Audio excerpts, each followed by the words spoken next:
found TonyBasilio.com, home of the Tony Basilio Show. In just a few minutes, we'll be right with you with another award-winning, action-packed edition of your Tony Basilio Show. What happened, Matt?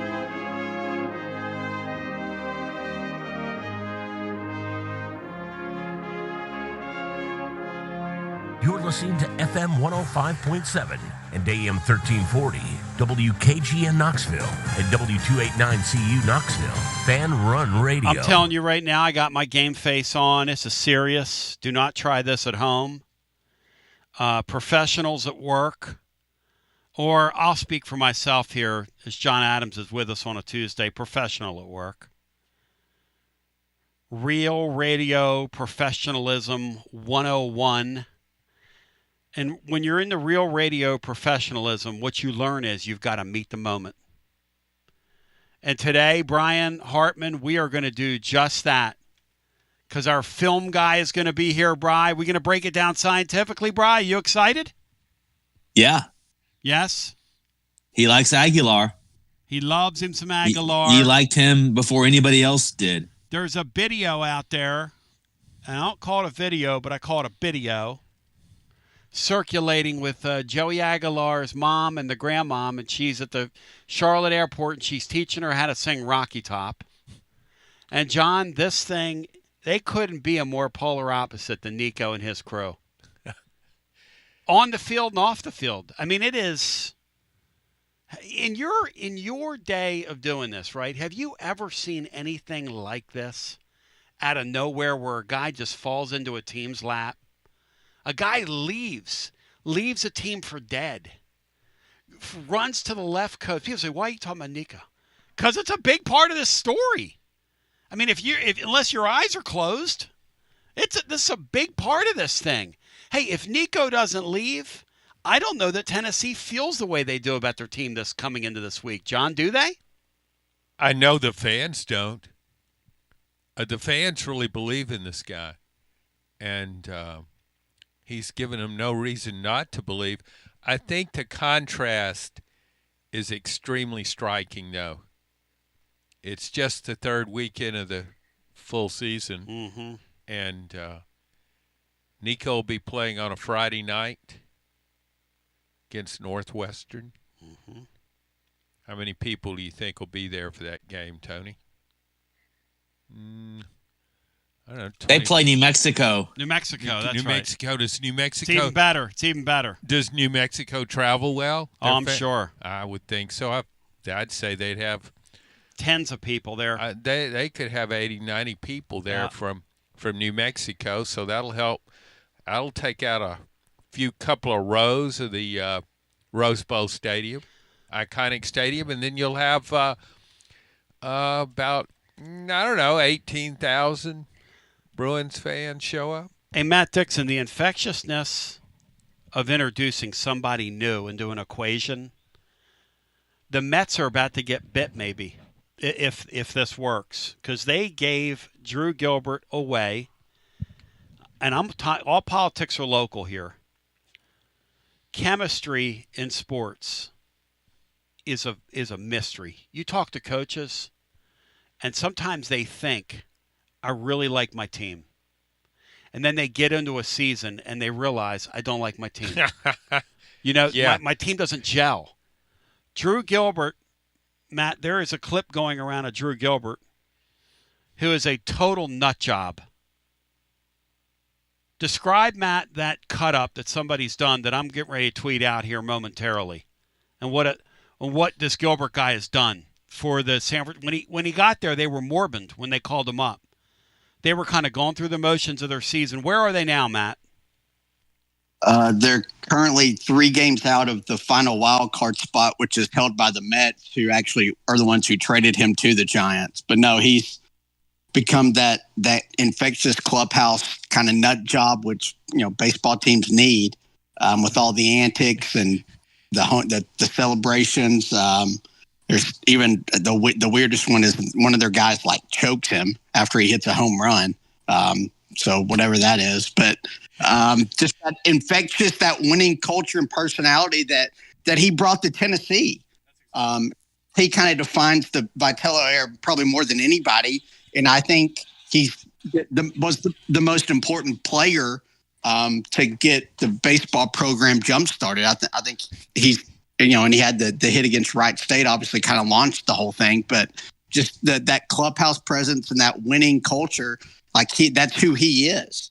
And it took him, about a week or two to get going there with the Giants. But once he did, he's kind of taken off, and their team's kind of taken off, and they might sneak into the playoffs, which makes them a very dangerous team, because they'd be one of these hot teams that's been in playoff mode basically for a month and a half. I just showed that to you, John. What do you think of a major leaguer acting like that? And those guys are looking at him like, where did you come from, man? That's one of the funniest baseball dugouts I've ever seen. You know what I thought of where he would have been a great fit was on those late 70s Yankee teams with Billy Martin and Reggie Jackson. Exactly. Oh, my gosh. Can you imagine? Throwback. Because I could see Billy Martin trying to, for real, strangle somebody in a dugout.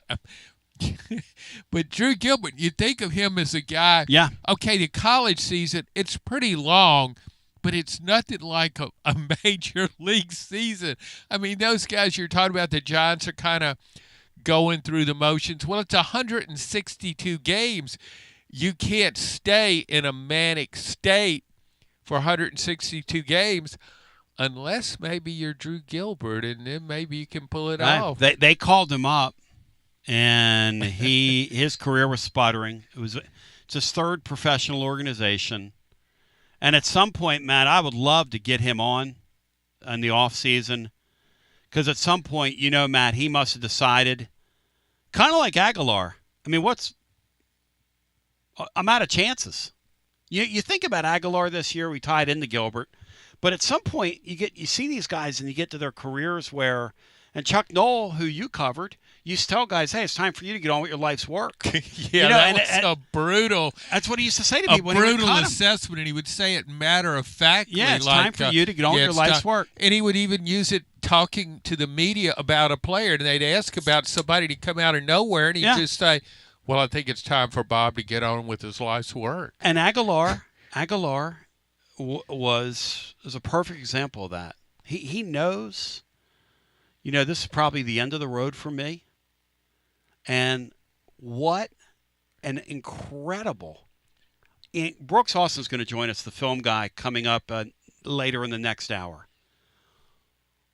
What an incredible opportunity this is for Tennessee, but for him. Yeah, we talked about this in the offseason, about he could become the story in college football. Yeah. I mean, almost the face of college football. Yeah. And you almost have to do it, thinking of Batman and Two-Face, you almost need Nico's face included in the picture, because that's part of the story. I had somebody email me yesterday and go, why do you keep talking about Nico? It's disrespectful to Joey Agalar. I'm like, first of all, that's an idiotic, stupid take. Secondly, and I didn't even reply to it because I don't reply to stupidity.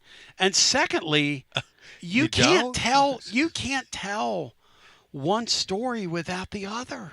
I mean, they are so linked. Matt, we were so left for dead back in the spring. We thought we were in such trouble. And look, I'm not going to canonize this guy like the saint of college football yet. But John's right. This game lays there right now at 3.5 as a pick'em on a neutral. 3.5 points. 3.5 points. Okay, so down there it's 6. I kind of got that revert. But still, these two teams are laying right on top of each other. Matt, they've got a quarterback that's never been in this environment. I mean, Tennessee's got a golden opportunity here. I don't know if they're going to cash it in. I don't pretend to know. I know Georgia's got a lot of talent. We all know that. But, man, what a chance this is here. What a chance. Yeah, it's an incredible opportunity. Probably the worst thing that's happened this week from Tennessee's perspective is that line's gone down because, obviously Georgia doesn't need motivation when a Kirby team's playing Tennessee, but that's probably the only negative thing that's come out of these first two weeks is that line's kind of been cut in half, which I don't like. Obviously gives you some optimism. And, on the flip side, you mentioned Agalar and his kind of last chance and all this. The big thing about Gunnar Stockton through 2 games is he's not taking those chances. They're not pushing the ball downfield. He's checking down a lot. It's kind of an interesting contrast. And we'll see on Saturday if that continues, because obviously neither team's really been tested. Georgia, obviously, even less than Tennessee. So it will be interesting to see. And you mentioned Agalar and his mom and grandmother. I mean, that's going to be a big feature on game day, I'm sure. So it's a huge opportunity for Tennessee and just the program to make a huge statement and really kind of flip, the SEC, on its head when you consider how much Alabama struggled against Florida State. Texas has already lost a game. I mean, you could have the top 3 teams in the preseason all have a loss, by the 3rd week of the season. Well, you look at the wide receivers, they've heard all offseason how they should have gone out and gotten somebody from the portal, that what they have isn't good enough. They've had to listen to that all year. And the whole thing about wanting to prove Joey Agalar and make him look good is also motivating them. So I think you've seen Staley and you've seen Matthews sort of step up so far. You know what else? Which is good. You know what else is motivating to those guys? Nico's camp leaked to the press that those guys were hoopties, and that's why they left. That's got to urinate those guys off, John. Yeah. There's a whole lot of motivation laying on the table, as if, like a gal yesterday asked Heupel, is there any concern about your focus of your team this week? Yeah, I'm really concerned. I mean, when a question like that's asked at a press conference, Georgia week, Bill Martin needs to walk up there and go like this. Okay, everybody, we're done. If that's a question, we're out of here because if you can't focus this week, I mean, with everything, they could be the it team, John. Come nightfall Saturday night, they could be the it team in college football. Joey Agalar memorabilia, Joey Football, hashtag Joey Football, could be selling from coast to coast. Hashtag Joey Football. Oh, there's no doubt about it. And I think they're adding something to this game. And when you're talking about Joey Agalar, Gunnar Stockton in Georgia, completely different story, but there is some similarity. Think about it. Now, he wasn't traveling all over the place. He wasn't pretty much discarded and ignored as a college football player, as Agalar was.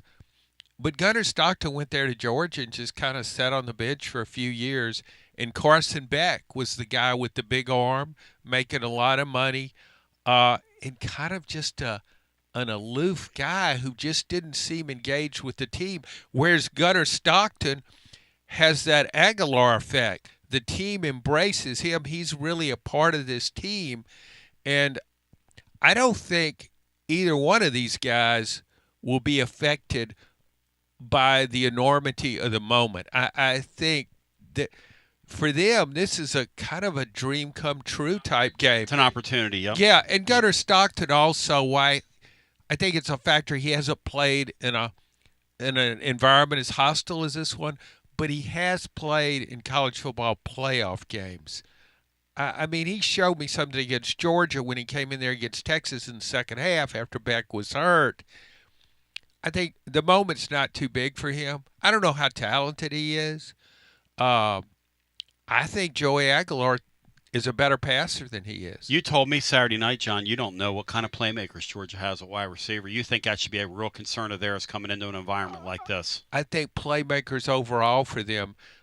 Keep in mind when you go back and you look at Georgia's success story, it was that tremendous defense, a deep defense, talented defense. It's hard. You watch NFL on Sunday, these ex-Bulldogs just keep popping Oh, up on defense. They're all over the place. Yeah. Look at the Eagles. Yeah. But, yeah, he's playmakers. They had on those championship teams, they had Brock Bowers, and there's really – I don't know if there's ever been a player quite like Brock Bowers in the SEC. Yeah, he just does everything. And Ladd McConkey was a tremendous wide receiver who clicked right away in pro ball. And I think it wasn't until he got to the NFL and people say, oh, that guy really was, he's a plier. Yeah, he can flat out run. I think he was the white stereotype. He's a possession receiver. No, that guy can beat a lot of cornerbacks deep. So, but I look at Georgia now, and I don't see those guys. I think a real key to this game, though, is Zachariah Branch, the transfer from Southern Cal, because he is a playmaker. And he gets the ball on a putt, kickoff, quick screen. He is something in the open field. Hey, Matt, the question for you is, when we come back, this Georgia bunch, you talk about how they didn't push it down the field at all in the first 2 weeks, and they haven't. They're letting this guy run. And is that by design? And on defense, they've made a lot. In Brooks Austin, they've been talking about how they haven't been getting home with their pass rush. Is Georgia just saved it up? And have they just gone through the motions entirely leading up to this game?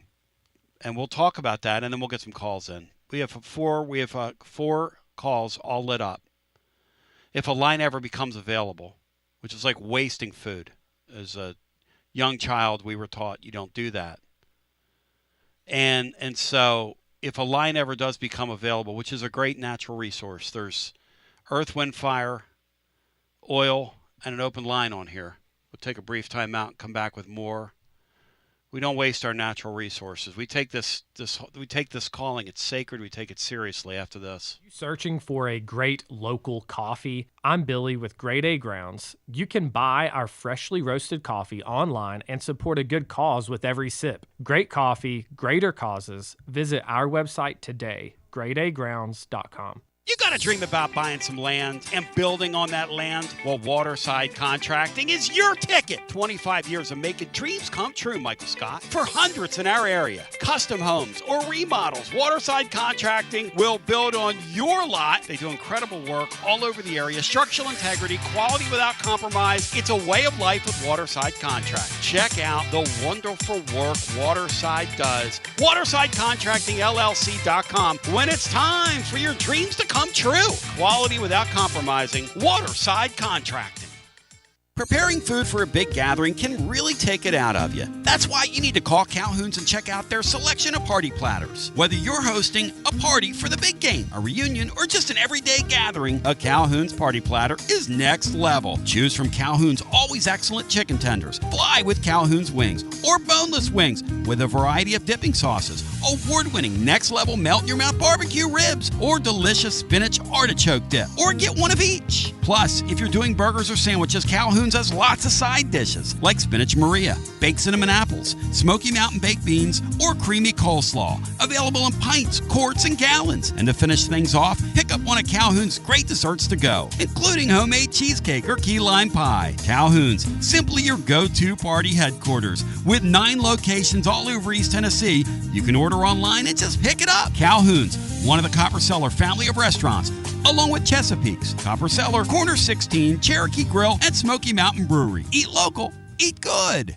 When it's time for your next move, you want to get your precious belongings from point A to point B with your peace of mind intact. That's why you need to call my friends at Gouffon Moving and Storage, East Tennessee's moving legend. Gouffon Moving and Storage has been helping East Tennesseans move since 1887. That's 138 years, 5 generations. That's even longer than the Dooley, Jones, and Pruitt era combined. Gouffon Moving and Storage are pro movers, serving Knoxville, surrounding areas, and interstate moves too, both residential and commercial. And we'll provide you with personalized service that other corporate movers simply cannot. We know how to move all types of items. We pay careful attention to our clients' valuables. Your satisfaction as a customer is our absolute priority. As the oldest continually owned and operated family moving business in the United States, when it's time for your next move, it's Gufon Moving and Storage. And storage, it's secure and vaulted. Our newest offering of commercial storage logistics, we offer receiving, storage, and delivery services for all your business logistic needs. See more at Gufon.com. That's Gufon.com. Or check out the link at tclub.team. When it's time for your next move, East Tennessee's moving legend, Gufon Moving and Storage. Why limit great savings to just one weekend? This year, our Labor Day special lasts all month long. It's the September Smart Comfort event from Pipe Wrench Plumbing, Heating, and Cooling. This month only, enjoy valuable home comfort upgrades at no extra cost when you install a new HVAC system or water heater to prepare your home for the colder months ahead. This September, you can get a free furnace upgrade with qualifying HVAC system installation or free sediment filter with water heater installation. Pipe Wrench is your partner for energy-efficient and cost-effective upgrades that keep your family comfortable and safe year-round. We make it easy with free on-site estimates for replacements and free second opinions on repairs. And if budgets are tight, we offer flexible payment plans including 0% financing with credit approval. No rush, no stress, just smart seasonal savings for HVAC or water heater installations until the end of September. Call Pipe Wrench at 865-264-8090 or book online at pipewrench.com to schedule your appointment today. And as always, same-day service guaranteed or the visit is free.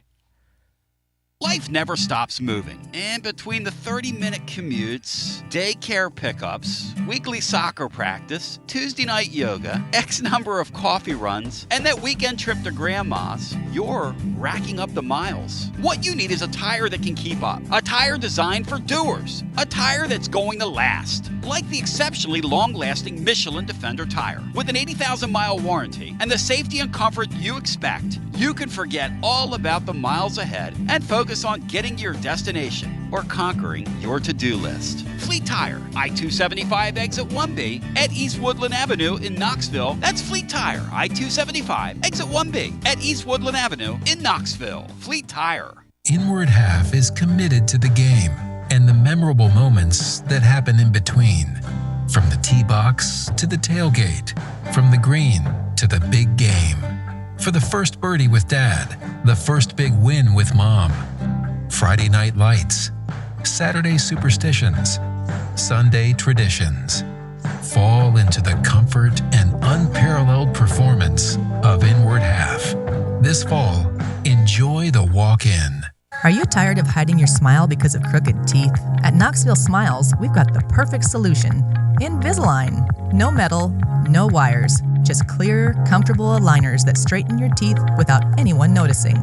Eat what you want, smile with confidence, and see results in as little as 6 months. Call us today for more information about Invisalign, 865-539-1776. Or just visit us online at knoxvillesmiles.com. Smile brighter with Knoxville Smiles. Out-of-town law firms have been swarming into East Tennessee lately. From Memphis, Chattanooga, and Birmingham, they've stormed into the area. Wouldn't you rather do business with a local firm? You know, a true neighbor. Marcos Garza and the pros at the Garza Law Firm are just that. There are neighbors and friends that support local causes year-round. The Garza Law Firm works to serve you professionally on criminal matters, injuries and accident matters, and Social Security and disability filings. The Garza Law Firm is here for you at garzalaw.com. The Garza Law Firm. Let us help. Tina to be back with you. 865-200-5402. The show we put on during our timeouts here, and people that are watching us on, Twitter and Twitter Spaces. You're getting the news, the weather, traffic, and the sports. We're going to go to our phones. 865-200-5402 is our numero do. If you want to get in the hunt and in the mix with us, hey, Matt, how much of what we've seen from Georgia is real? Then we go to the phones. We open up our TLD Logistics phone lines. What do you think? I mean, I think they're defensively, they're going to be great. They actually weren't last year, and they look to be a little improved there. Offensively, they've really made an emphasis on running the ball. Offensive line's an issue. I mean, they really struggled against Austin Peay, and we're rotating a bunch of guys. And they don't have a downfield passing game yet, but that's kind of been a problem of theirs without good receivers. But I I mean, it's a typical Kirby Georgia team, I think. They just got a young quarterback that they haven't given the reins to and isn't fully comfortable running their full offense. Matt, I'm always suspicious though when I see Georgia sort of loping through some games. I mean, I've seen it so many times, even with their championship teams. I remember a game against Missouri where Georgia looked like it was going to lose that game against a mediocre Missouri team, and then all of a sudden they flipped a switch in the last quarter and a half and pulled away. So, and you bring up a really good point about the offensive line. Even in that Marshall game where they were very productive, the stats were fine, but a lot of times they barely converted. They had 4th and 1s. Their offensive line is not blowing people off the ball, inferior opponents, and I think that raises a question. Again, though, I just don't think that's the team Tennessee's going to see Saturday. I think Tennessee's going to see a Georgia team that's just very fired up. It's just going to be – I think they're going to come off the ball differently on that offensive line. They do have an injury there. But when I look at Georgia, and I don't think it's that great a team. I mean, great defense, but not our overall team. But then I have to remind myself – yeah, well, that's kind of how Georgia looks sometimes under Kirby Smart. Then when it gets to a big game, it looks completely different. But that's who they are. And until Georgia shows me differently, they're just kind of playing around in those first 2 weeks. Now, they get on the field with Tennessee and they can't do anything, and all of a sudden, then you can draw your conclusions. That's what this week is. This week is Nashville Lee said at our first episode of our Winners and Losers program presented by our friends at Dos Equis. This is fact-finding. This is fact-finding weekend across the league. A lot of these teams haven't played anybody. Now, we found out some stuff about Florida last week. They didn't want you to find out. and it might be that we find out some things about Georgia, coming up that they didn't want you to find out. Or it might be that Georgia's doing Georgia things like John said, and they're just kind of, they're bored. They're so good that they're bored, and they play a game within a game. Week 1, when they ran the quarterback like 8 straight times, that's playing a game within a game. That's saying, we're going to use this game to run some stuff here. This is a kicking scrimmage that people paid to get into. This is just like we're back in the spring. Marshall has 65 new players on their roster. We know if push comes to shove, we can line the ball up and beat them later. Let's run Gunnar Stockton 8 or 9 times, and let's work on this play, and let's work on that play. And I really do think that Kirby Smart does that. The other thing I think Kirby Smart does better than anybody is figures out a way for his team to keep an edge. And Matt's right. I didn't even think about that yesterday. That thing with that line, he's going to put that all over that damn bulletin board down there. Nobody likes you guys. Nobody thinks you guys can do this. He'll have those kids. Those guys will feel like they're Temple taking the field against Oklahoma this weekend. And why in the hell is Oklahoma traveling to Temple where they're going to play in front of like 150 people? I mean, Nico's going to play in front of more people Friday night than Oklahoma and Temple Saturday at noon in Philadelphia. I mean, are you kidding? Why would they do that? Temple? A home and home with Temple? Let's go to the phones. Hello and welcome in. You're on your TLD Logistics phone lines. Hi.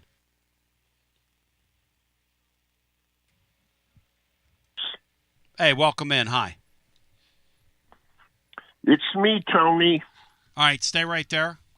Hi, welcome in. You're on the air. I don't think of Bill as a leadoff hitter. It's Jason from Atlanta. Hey, Jason, welcome in. Bill's too good to bat leadoff. We all love our normal quarterback.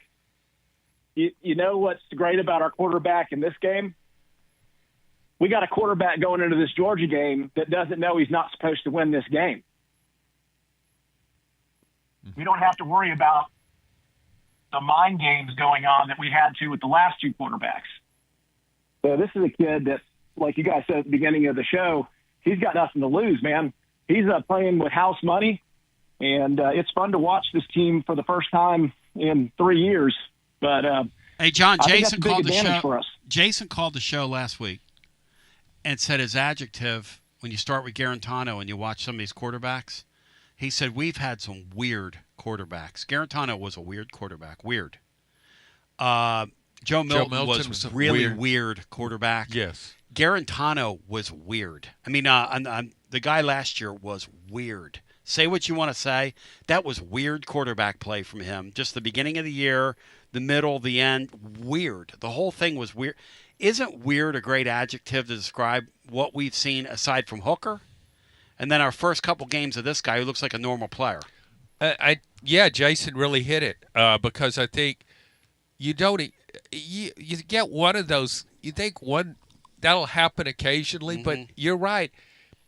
And it's also with the last two quarterbacks, they had some ability. It's not like they were devoid of ability, but they didn't fit this offense. And I don't understand why Josh Heupel thought they fit this offense. The guy's a great offensive coach. He runs his system. He knows what it takes to excel in his system. But he did. It was as though, why did he think they were a good fit for this system? And you know what, Jason? Jason? They were anointed quarterbacks. And they were anointed quarterbacks. Yep. They knew it was their job. Yep. Hooker had to claw and scratch. There's no way he lost that quarterback competition. I mean, you can't convince me he lost that quarterback competition. But I agree with you guys. I've seen Georgia do this against Norcross State, the College of Charleston. And we watched them play, a week or two before we play them. And we're like, oh, man, we got a chance to beat Georgia. That ain't the same Georgia that shows up in Knoxville or in Athens. Every year we tell ourselves, man, maybe Georgia's down. Maybe Georgia doesn't have it all figured out. And then they put 50 points on us. So I don't think that what we've seen the first 2 weeks is what we're going to see Saturday. I think we're going to see the buzzsaw that is the Georgia Bulldogs. But I love our quarterback, and I'll leave you with this. I do think he goes into this game not knowing he's not supposed to win it, and he's going in it to win it, and he's got a team that believes in our quarterback for the first time in 3 years. So go Vols. I'm out. Thank you, my brother. Well, the thing about Agalar, when you look at all that he's overcome, I mean, he's been sent the same message again and again ever since he was a high school quarterback. Say, Joey, you're not good enough to play college football. Yeah, you don't belong. You need to do something else. I mean, it's time to get on with your life's work, as Chuck Noll would say. Yeah, so you keep hearing that, and you keep hearing that, and then you keep saying, well, no, Diablo Valley Mountain College or whatever that place was, he exceeded expectations at places like that. And so when you keep doing it, it builds up your confidence to an incredibly high level. He's not cocky, but he really has great self-belief. And that's such a big factor in playing quarterback. And Watson Brown texted me right at the beginning of that Syracuse game, couple series into it. He says, Tony, that team believes in him. They last week I kind of spoke out of turn because he says, look, I don't want to put the last guy down. But his message was that team believes in him a lot more than they ever did the guy that played here last year. And coaches, let me tell you something. Coaches that coach that sport can tell. That body language thing is real. That is a real deal. Hey, Nico the other night, and again, I'm not going to try Nico's case. That's not what we're doing. But we're talking about these two guys are linked. You can pretend like they're not, but they are. And just because you pretend like they're not doesn't mean they're not, because they are linked. Nico left Tennessee for dead. Joey football was left for dead.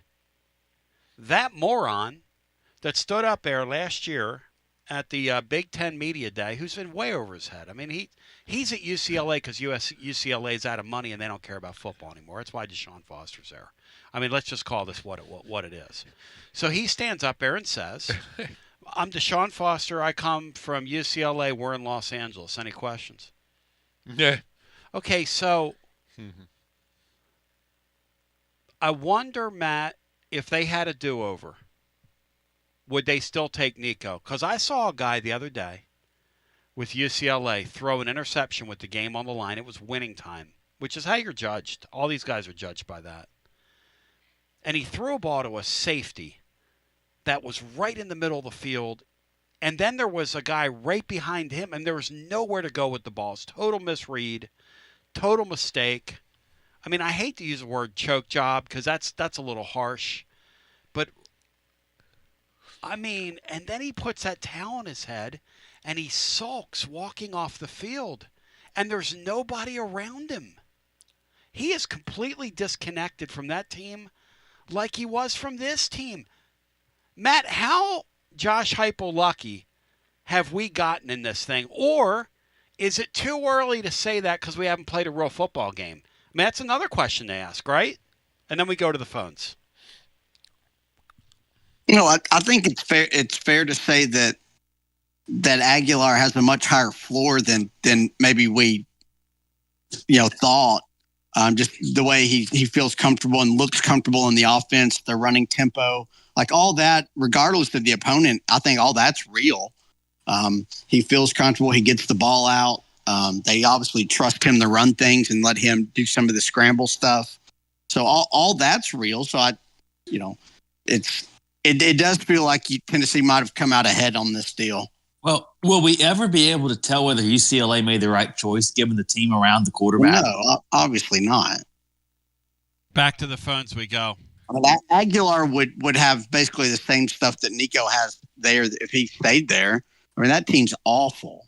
Well, the intangibles that Joey Agalar has and the ability to rally a team around him and the belief that players might have in him, I think intangibles like that would be lost at a place like UCLA. And just, as Matt says, there's just not enough talent there right now. It doesn't matter. Yeah, maybe you can make you better, but gosh, I just really wonder if Nico will be playing at the end of the last month of the season. I kind of think he won't be. Seeing that video with Aguilar's mother and the grandmother and how just precious that is in an era where it's all about the money, where the school can't wait, in all these schools, to send you your next assessment for your tickets. They can't even let the season breathe one game, and they're sending out missives to the fans. Danny White, I mean, you talk about a guy that never listened to Billy Joel back in the day. That guy doesn't know how to leave a tender moment alone for 5 seconds. It never ends. And then you get a story like that. That's just so saccharine sweet, man. And you know what? You got to hold on to those things. Like I was talking to a buddy of mine today. He said, do you realize how lit it's going to be at Calhoun's on Friday? And I said, well, I don't know. He's going to be crazy down there. And Matt Dixon, when I summons Tony Vitello to the bandstand, and I text him later on today and invite him down there, you think he'll show up, being the ham he is?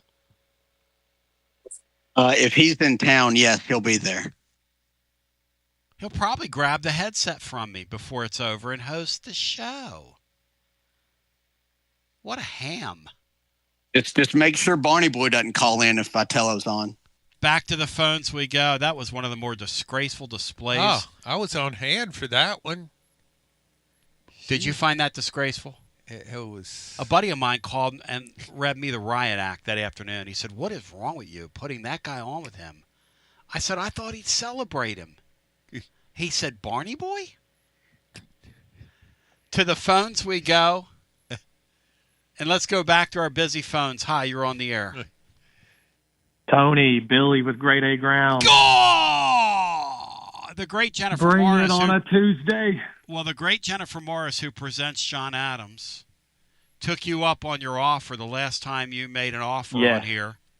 She said, Tony, you talk about some coffee that put some pep in my step. She's hooked, man. She's hooked. Oh, I'm so happy to hear that. I was going to shout her out today, too, and there were several others that took advantage of that as well. So, yeah, that's awesome. I have a couple of things I want to talk about today. I heard a comment yesterday about the wide receivers, our wide receivers, and really not proving themselves yet. And I kind of want to touch on that a little more. I think we've seen some of their potential with their athleticism, the speed that they have shown. But I know we're facing Georgia, and that's going to be a whole different story. But if we look in the past, what Heupel's done, his scheme has always made wide receivers look good, and we can look at Jalen Hyatt just as an example. But I want to mention that every year we see wide receivers running wide open, whether it's a deep route, crossing route, whatever that may be. It's just the last 2 years we've had guys that couldn't hit the wide open wide receivers. And so I think I want to get your all's thoughts on that with this week's game. Do you see that happening against Georgia? And do we see Joey football hitting those targets? I don't think you'll see that as often against Georgia. If you look at the history, even with Hendon Hooker against the Kirby Smart defense, Kirby Smart was a safety. I think he made all SEC. He was a safety at Georgia back in the late 90s. That's his position of expertise. He recruits and develops really good defensive backs. And Adam Sparks, who does a great job of covering our team, covering Tennessee for the New Sentinel, is very analytical, watches a lot of stuff. And we were having this discussion about Tennessee and Josh Heupel's system wants to create space with the receivers and DBs. And most teams, they dread the thought of that. They don't want one of their DBs matched up one-on-one in space with an SEC wide receiver. Georgia doesn't mind that so much because it usually has elite defensive backs.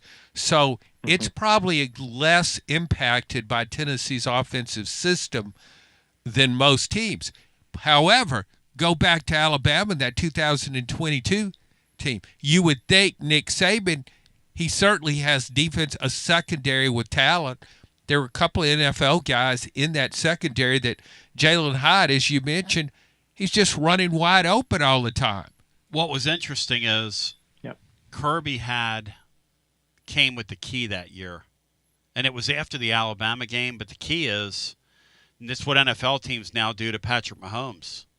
I'm going to take two safeties and stick them high, and you're going to have to do something underneath if you want to move the ball down the field on me. The deal, Billy, Saturday is going to be Tennessee, Umeroff, if he ends up starting at guard, is going to be the guy on the spot because they have to be able to run the ball.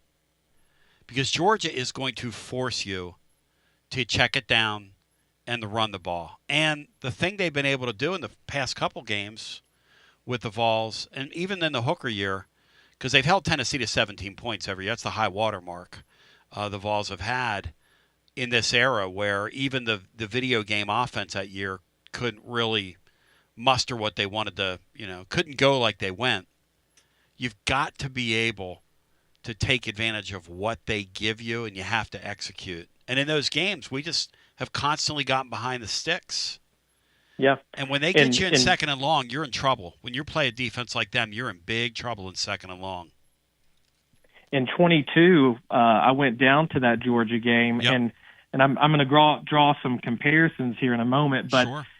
The atmosphere was electric. It was crazy. It was raining. There were a couple of chances that Hooker had to hit some open wide receivers, but I think it's very different because we're going to be playing at home now, and we have a quarterback that it seems that can make those throws. So I actually, it's going to be hard to draw an exact comparison, but the Bama game from last year, I see a lot of similarities. We have a dual threat quarterback, but we also have two teams that are not what they were in the past as far as star players. Now they both were very talented teams, a lot of talented players, but very different than the years past. And so I'm drawing some positivity from that because, last year with a lesser of a quarterback, we were able to go out and beat that Alabama team, which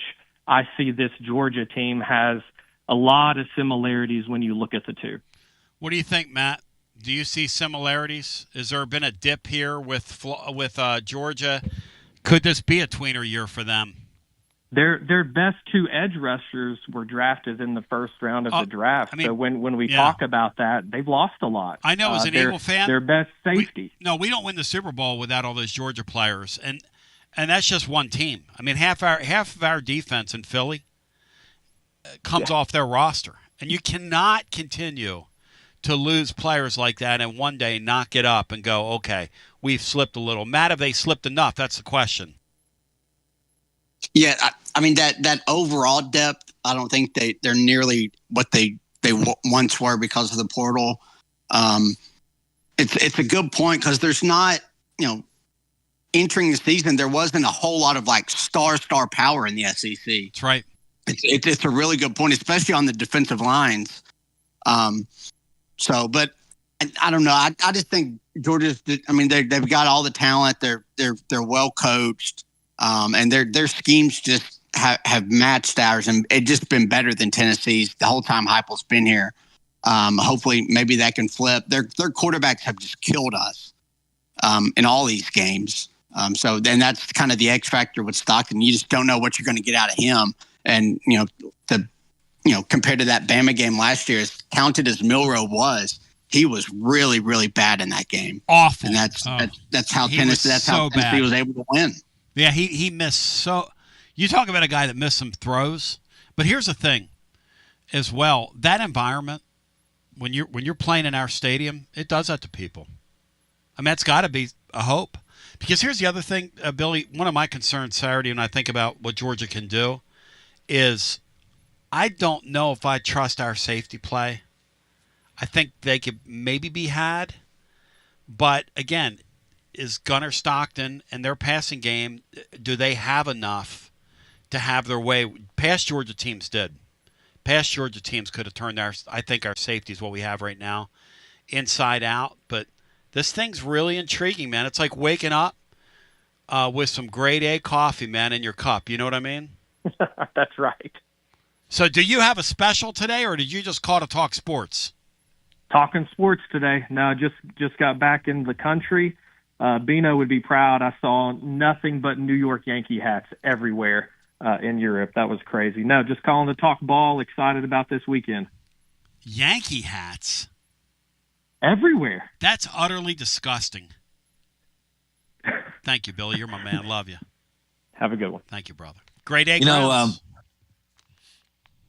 Looking at this streak they got against bad streak, I think the offense has yet to – in any of the games, I think the only game they reached 20 points was the COVID year when they got a fluke defensive touchdown on the first play of the game or something happened really weird that got them over 21 points or 21 points.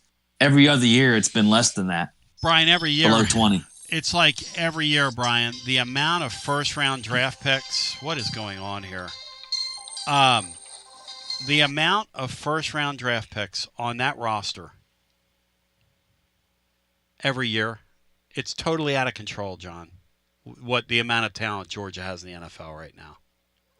No question. Georgia did a great job of recruiting and evaluating. And you go back to the 21 team, when it's starting defensive tackle Jordan Davis, these are 350-pound guys that can move. They put him on, send him to the bench, and they bring in Jalen Carter as his backup. Those are 2 first-round draft picks that now star for the Eagles. So I think one of when you were talking about open receivers against Georgia, when you have that open receiver, you're not going to get open as much as you do against other teams.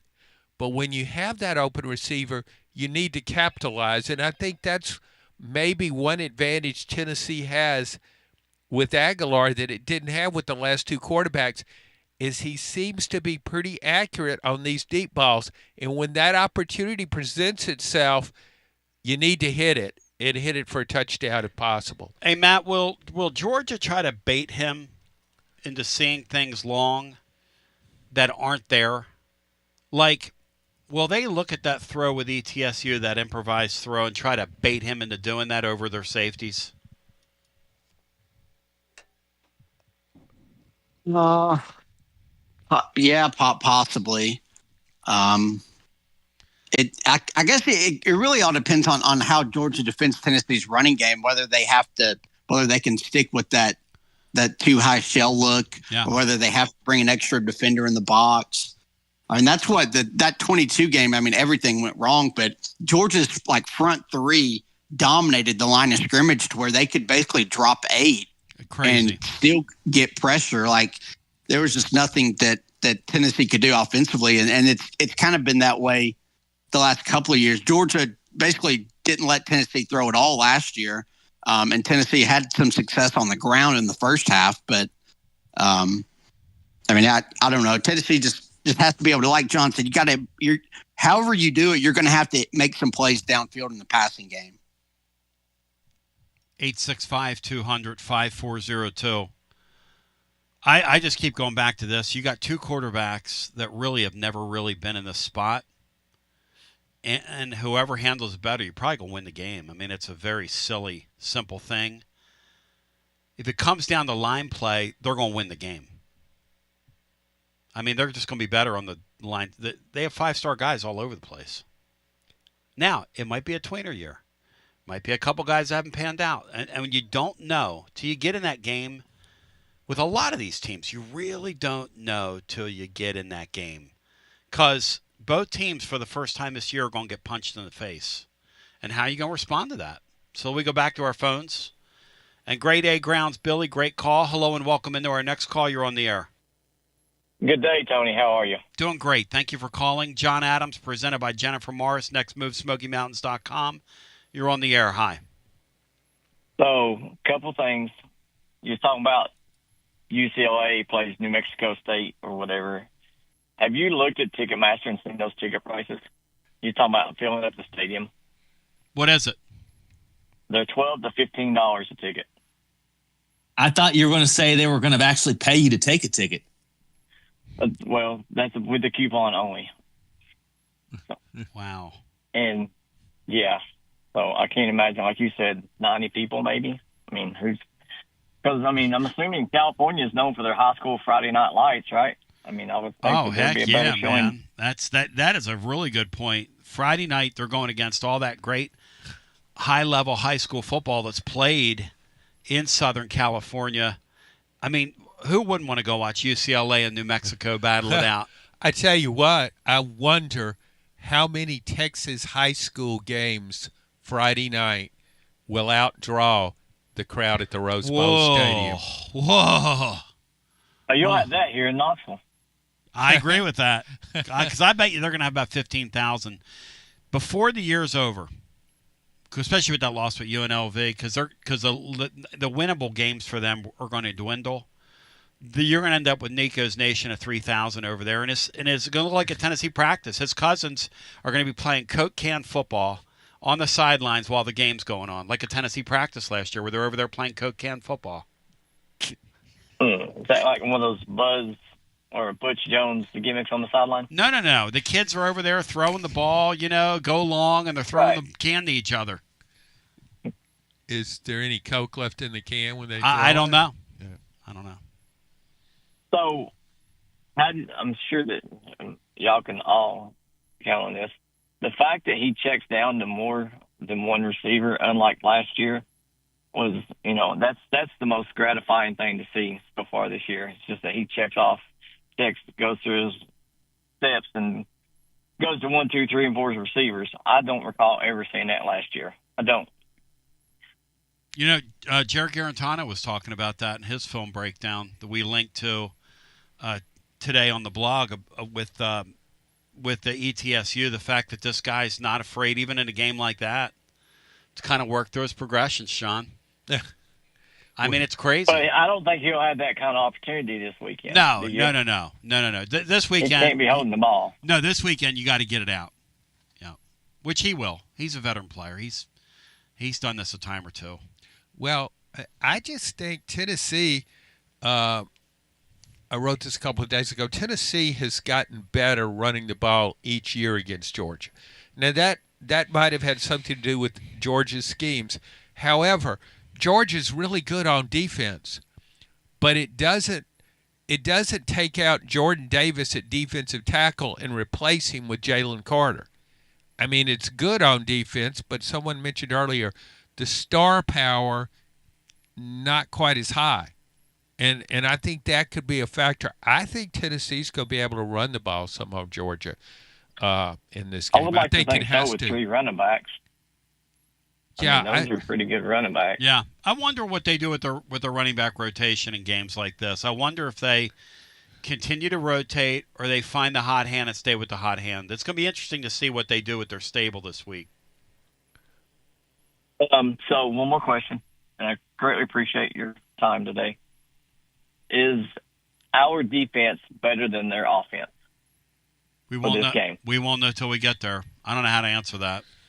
I'm worried about our safeties.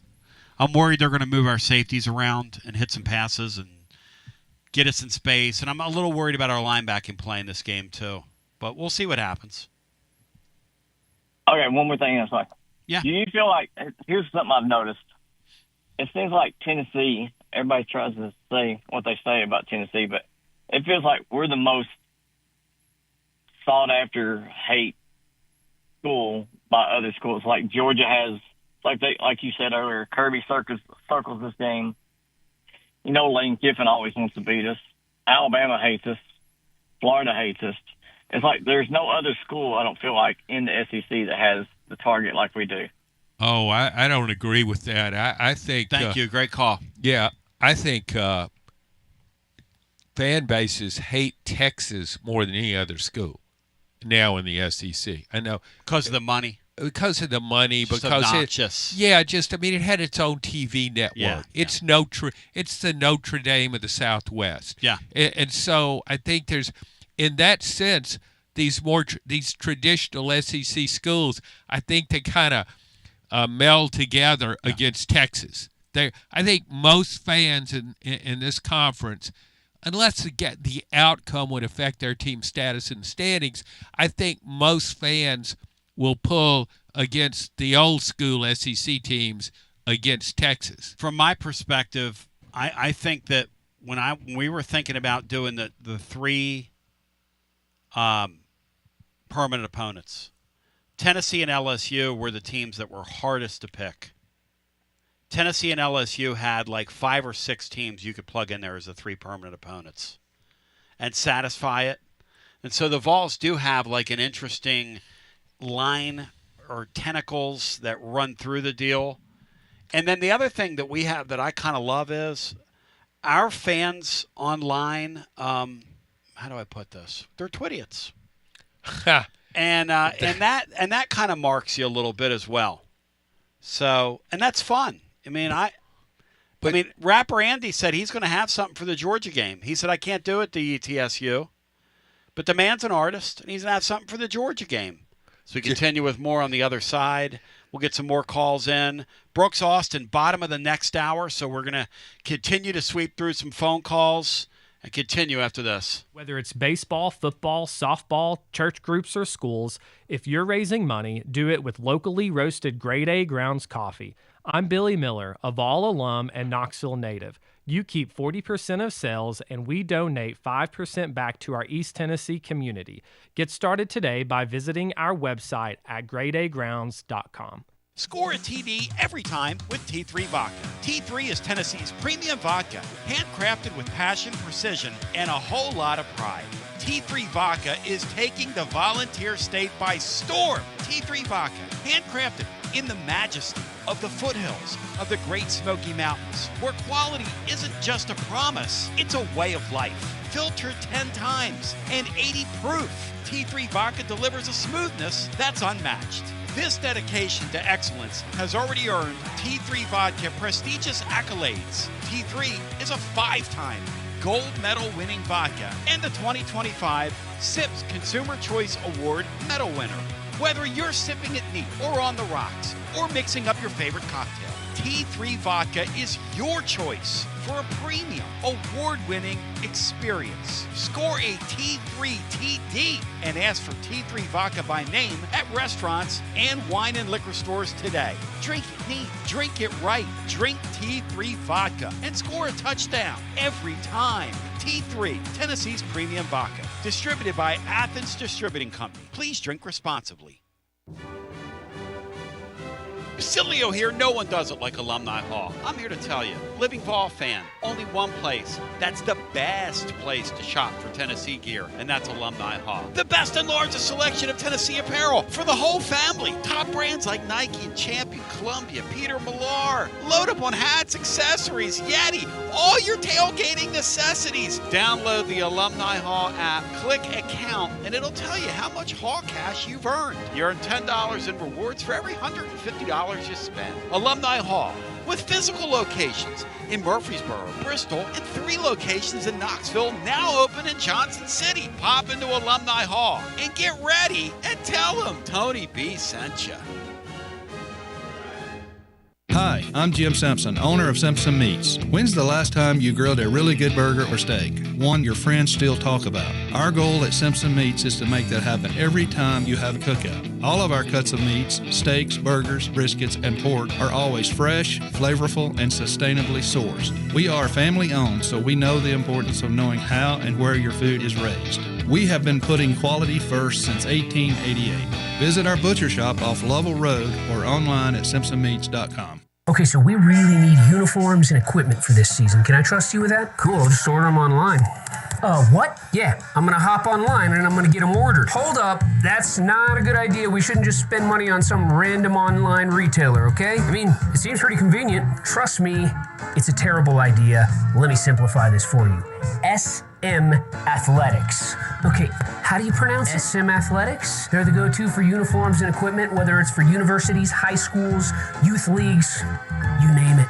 So why wouldn't you rather go with professionals who can guide us through the process, design the perfect uniforms, and deliver the best equipment? Yeah, I guess that makes sense. What's the name again? SM Athletics. Right. It's definitely smarter to go with a company that emphasizes customer service, fair pricing, and, of course, excellent products. Exactly. So, yeah, I guess it's settled then. For uniforms and equipment for all sports, it's SM Athletics. Yeah, it's another day, but what kind of day is it really?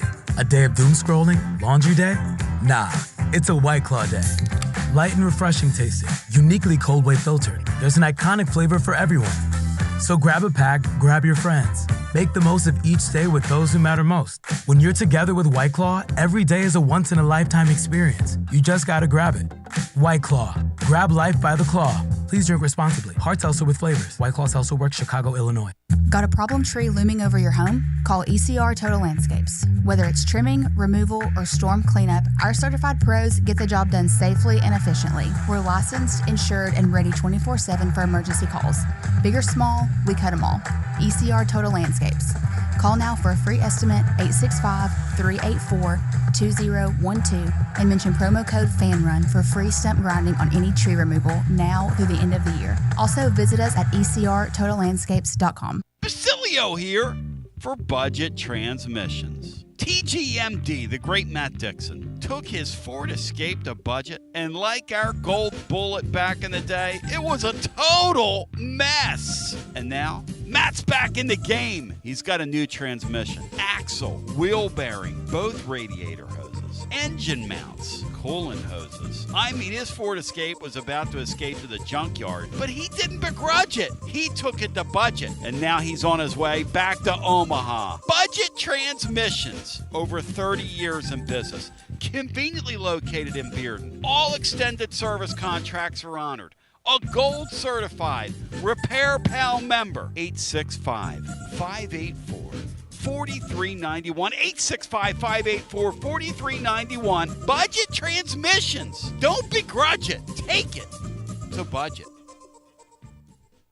Hey there, Basilio family. Jennifer Morris here with Keller Williams Realty. The countdown to fall football is on. Is your fall plan missing the perfect home to watch the Vols make another playoff run? If a new view is on your game day checklist, I'm ready to help you find it. Don't wait until kickoff.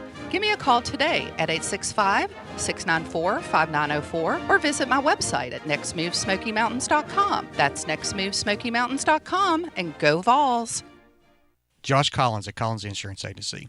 At Collins Insurance, we strive to ensure our customers receive better coverage along with bigger savings.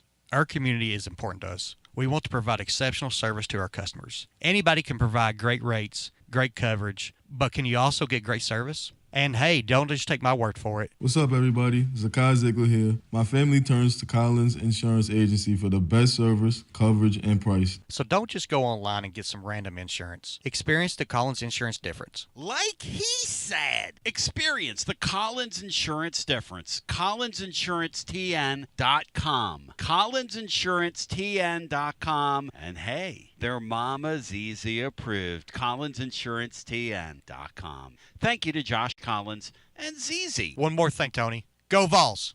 You're listening to FM 105.7 and AM 1340, WKGN Knoxville, and W289CU Knoxville. Fan Run Radio. T to the B back with you. Hour number 2, we're fan running today. Fired up, focused, and prepared for you. Chase Thomas coming up.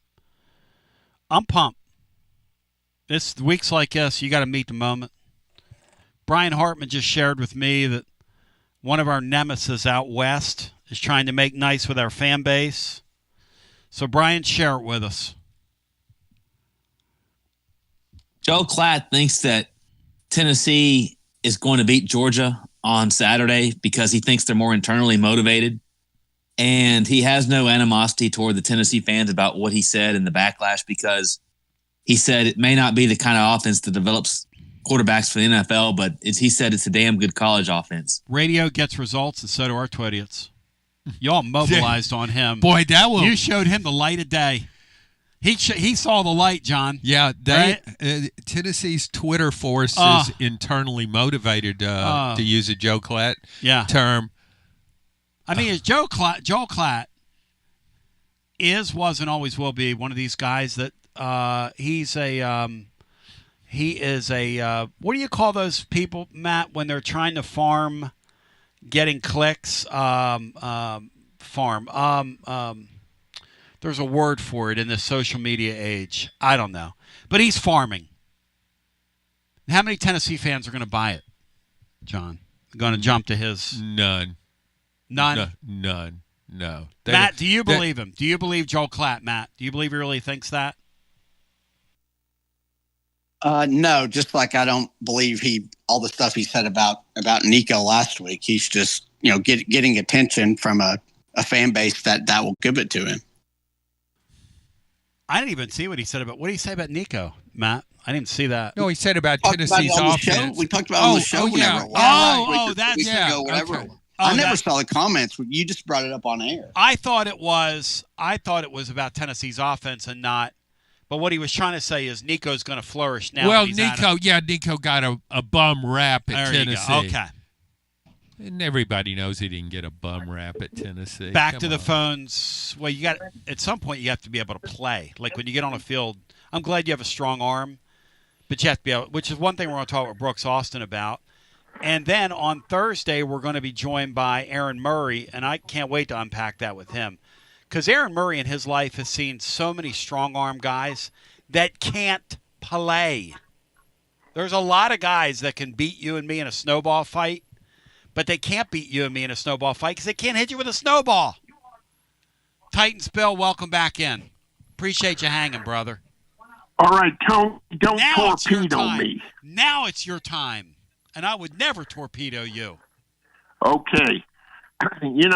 I was listening to the Buck Rising show, and they had, Brian Callahan's nice little press conference, and I'm over here hearing him. Well, we need to get better doing this. We need to get better doing that. Who's Buck Rogers? Who's that, John? The 25th century? Buck Rising. Was that in the 25th century? Buck Rogers is the Montreal Expos manager back in the day. What? Do you remember Buck Rogers in the 25th century? Did you remember that? Were you a sci-fi guy? No. Nice. What? Bill, I don't know. What are you talking about here? Right. Fingers moving He toward the comes button. on. Hey, can I talk, please? Yes, but my finger's He moving. comes on 104.5 The Zone. Okay, and what? Bill, Tony's And they were doing Callahan's press conference.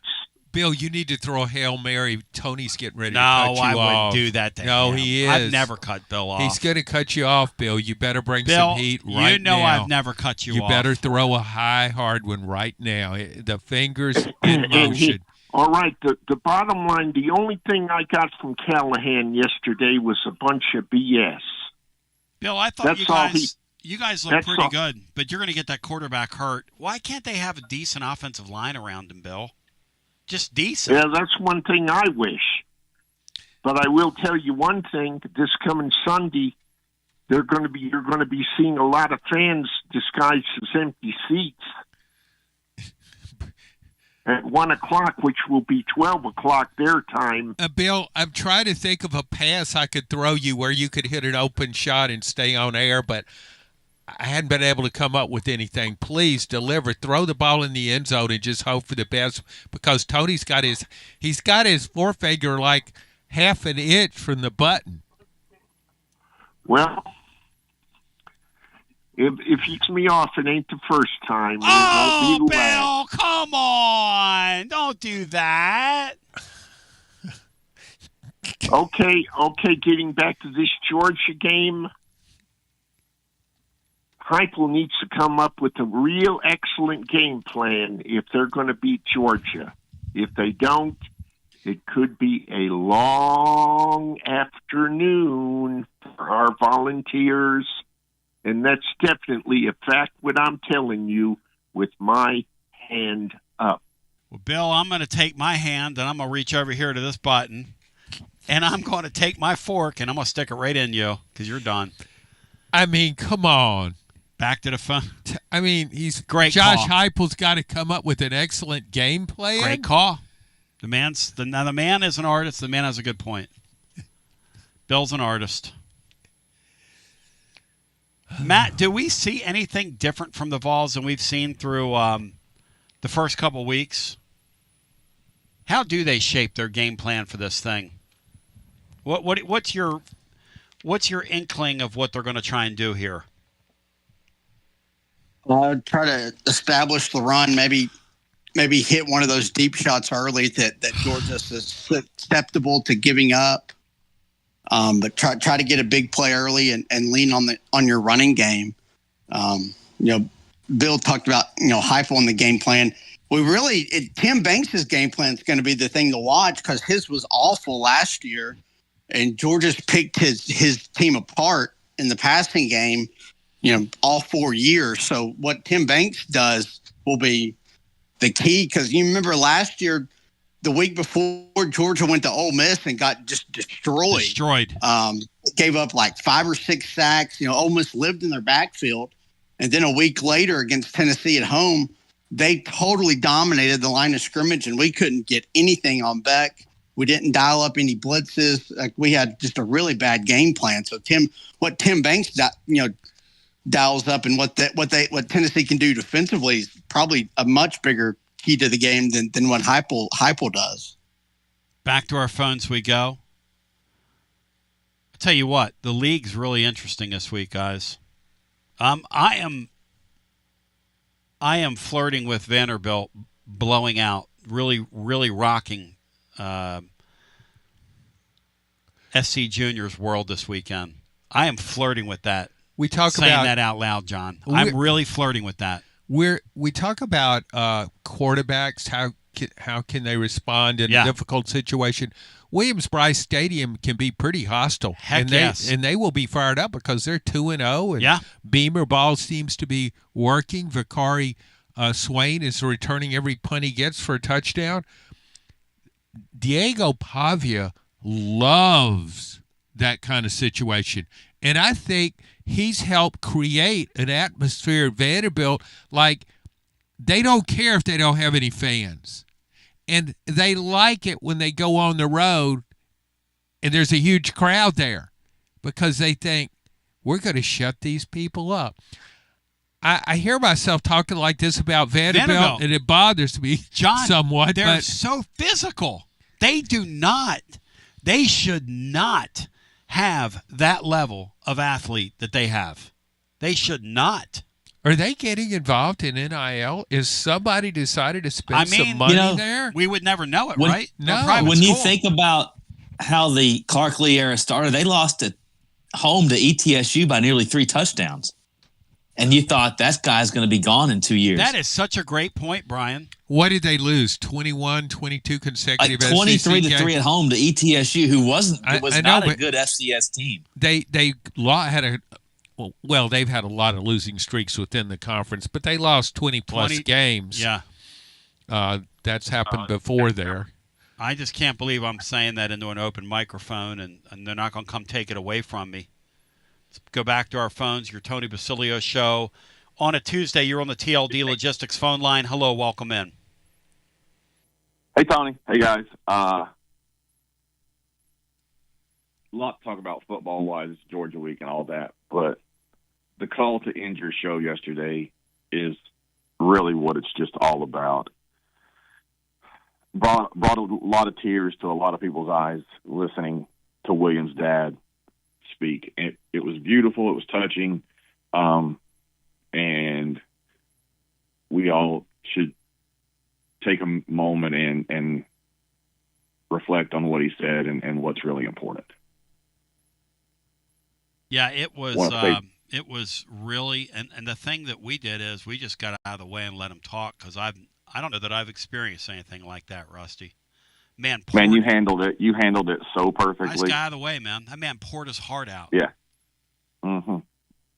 It was beautiful. We all, had moments as we were kids with our dads watching football. The ones of us that love the game the way we do, like me and you and Dixie and all of us, just, we all put ourselves in his world, and it was so beautiful. As far as the game goes, thinking about last year, we outrushed Georgia. We just couldn't get back down. We let him scramble. We let him throw to the tight ends like it was a kid taking candy from a baby. And we're in a one-score game in the fourth quarter, and Dylan Sampson gets hit on a 3rd and 1 that he picks up the first down. He gets hit in the hole, and he fumbles the football. Ball security is going to be huge. Our running backs can't put the ball on the ground. That's number one. And I want to ask you guys,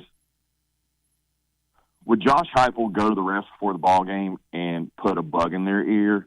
I know Kirby went and put a bug in the ref's ear in 22, saying when Tennessee throws their bubble screens out to the sideline, it's offensive pass interference because we throw the ball across the line of scrimmage to the bubble, and if he catches it across the line of scrimmage and we're already blocking, it's PI, and we got called for like 2 or 3 of those that day. And since then, other coaches have brought it up. Would Josh go to the refs for the game and say, hey, just so you know, the last 4 years, Georgia's defensive backs somewhat get a little handsy when our guys go out for passes? If I could change one thing about Heupel, it would be that he would be more whiny with officials. I don't know that that's his style. I will tell you this, talked to somebody internally about him today. Man, he lives for weeks like this. The thing that the fans don't see about Heupel is that he's hyper competitive. This guy burns in weeks like this. It's not surprising, John, as a player, because he was kind of a limited player. It's not surprising he took over a deal where they had lost their way as a program at Oklahoma and raised their level immediately, where they won a national championship behind him. This guy is a stone-cold winner, is what he is. Josh Heupel doesn't crack the door even a little bit to let people see who he might be behind the facade. That's just not his personality. But I agree. Yeah, he's hyper competitive, and I also think we talk about the quarterbacks he thinks will flourish in this offense and didn't. It seems like he would have more in common with Joey Agalar. Now, he was a better player. Don't get me wrong. He was a better player coming out of high school and all that stuff. But he's from South Dakota. There are not a lot of eyes on you in high school football when you're at South Dakota.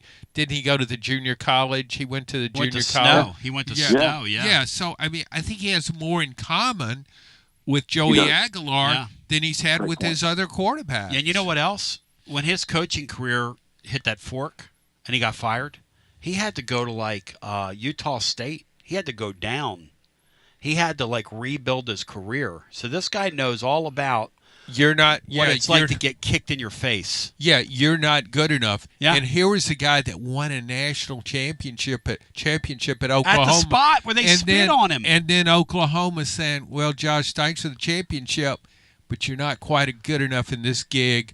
We're going to have to let you go. Hey, Matt, back to Rusty's original point. Do you do that if you're Heupel? Do you walk out there and say, hey, they can't get handsy with us today? I mean, you could try it. I mean, that's the thing. I mean, Heupel's on the official that's on their sidelines a lot. It never seems to be beneficial. It's very ineffective. No, they walk on him. I don't know. Yeah, Georgia DB is reactionary. But Tennessee's DBs might actually be able to do that some this year too. From that Syracuse game, even though we're down our two starting corners, we might have DBs that have the ability to get a little handsy this year too. There you go. It seems like Dixie's right. Josh does get on that official on his sideline, whoever that side judge is that's always over there with him. But it's all reactionary. It's when when they throw a flag and he loses his mind on him. I want to see him be somewhat proactive and not in a heated way, just in a conversational way. Hey, just look for this for me today. If they're grabbing and scratching and clawing, maybe that's a penalty. I don't know. You're allowed 5 yards to do it, but after that, there's got to be some kind of freedom of movement for our guys. And Dixie's also right. Hood and the freshmen, they're physical, and if we can do that, great. I'm ready to see Boo Carter play a ton of minutes and have him lock down Zachariah Branch. That has to happen this week. Boo Carter needs to chew Branch like he's bubble gum.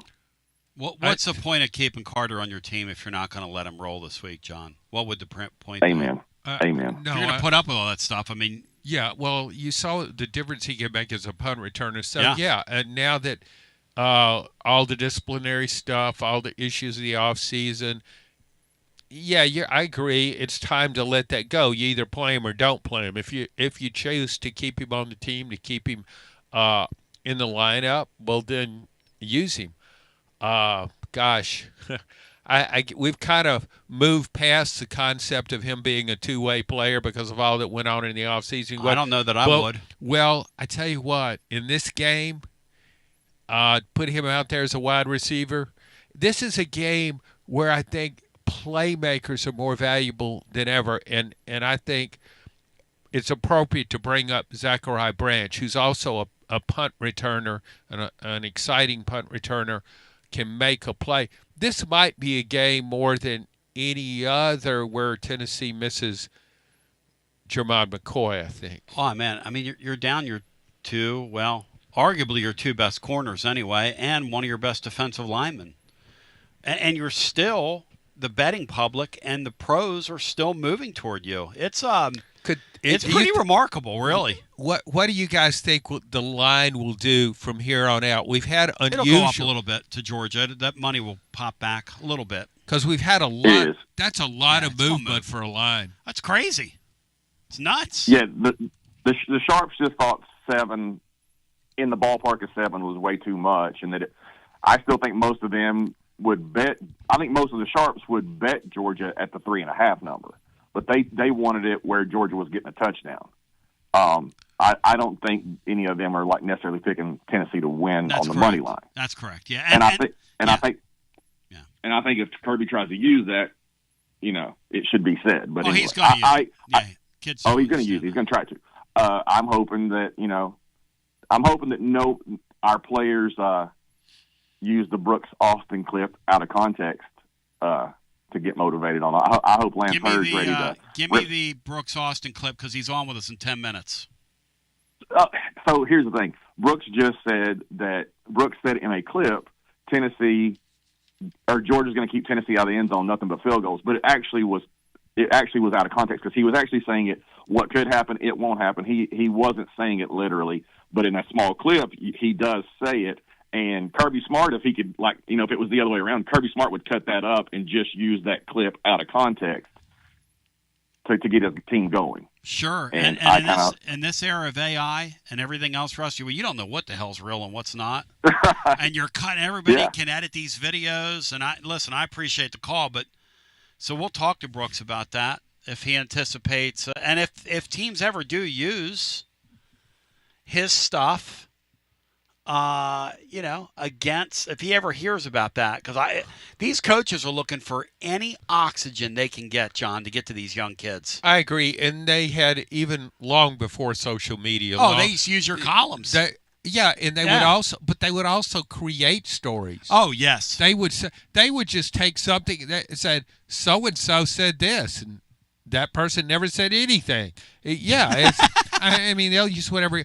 But I really don't know that this is the kind of game where that matters that much. Kirby Smart is all in these rivalry games. Yeah.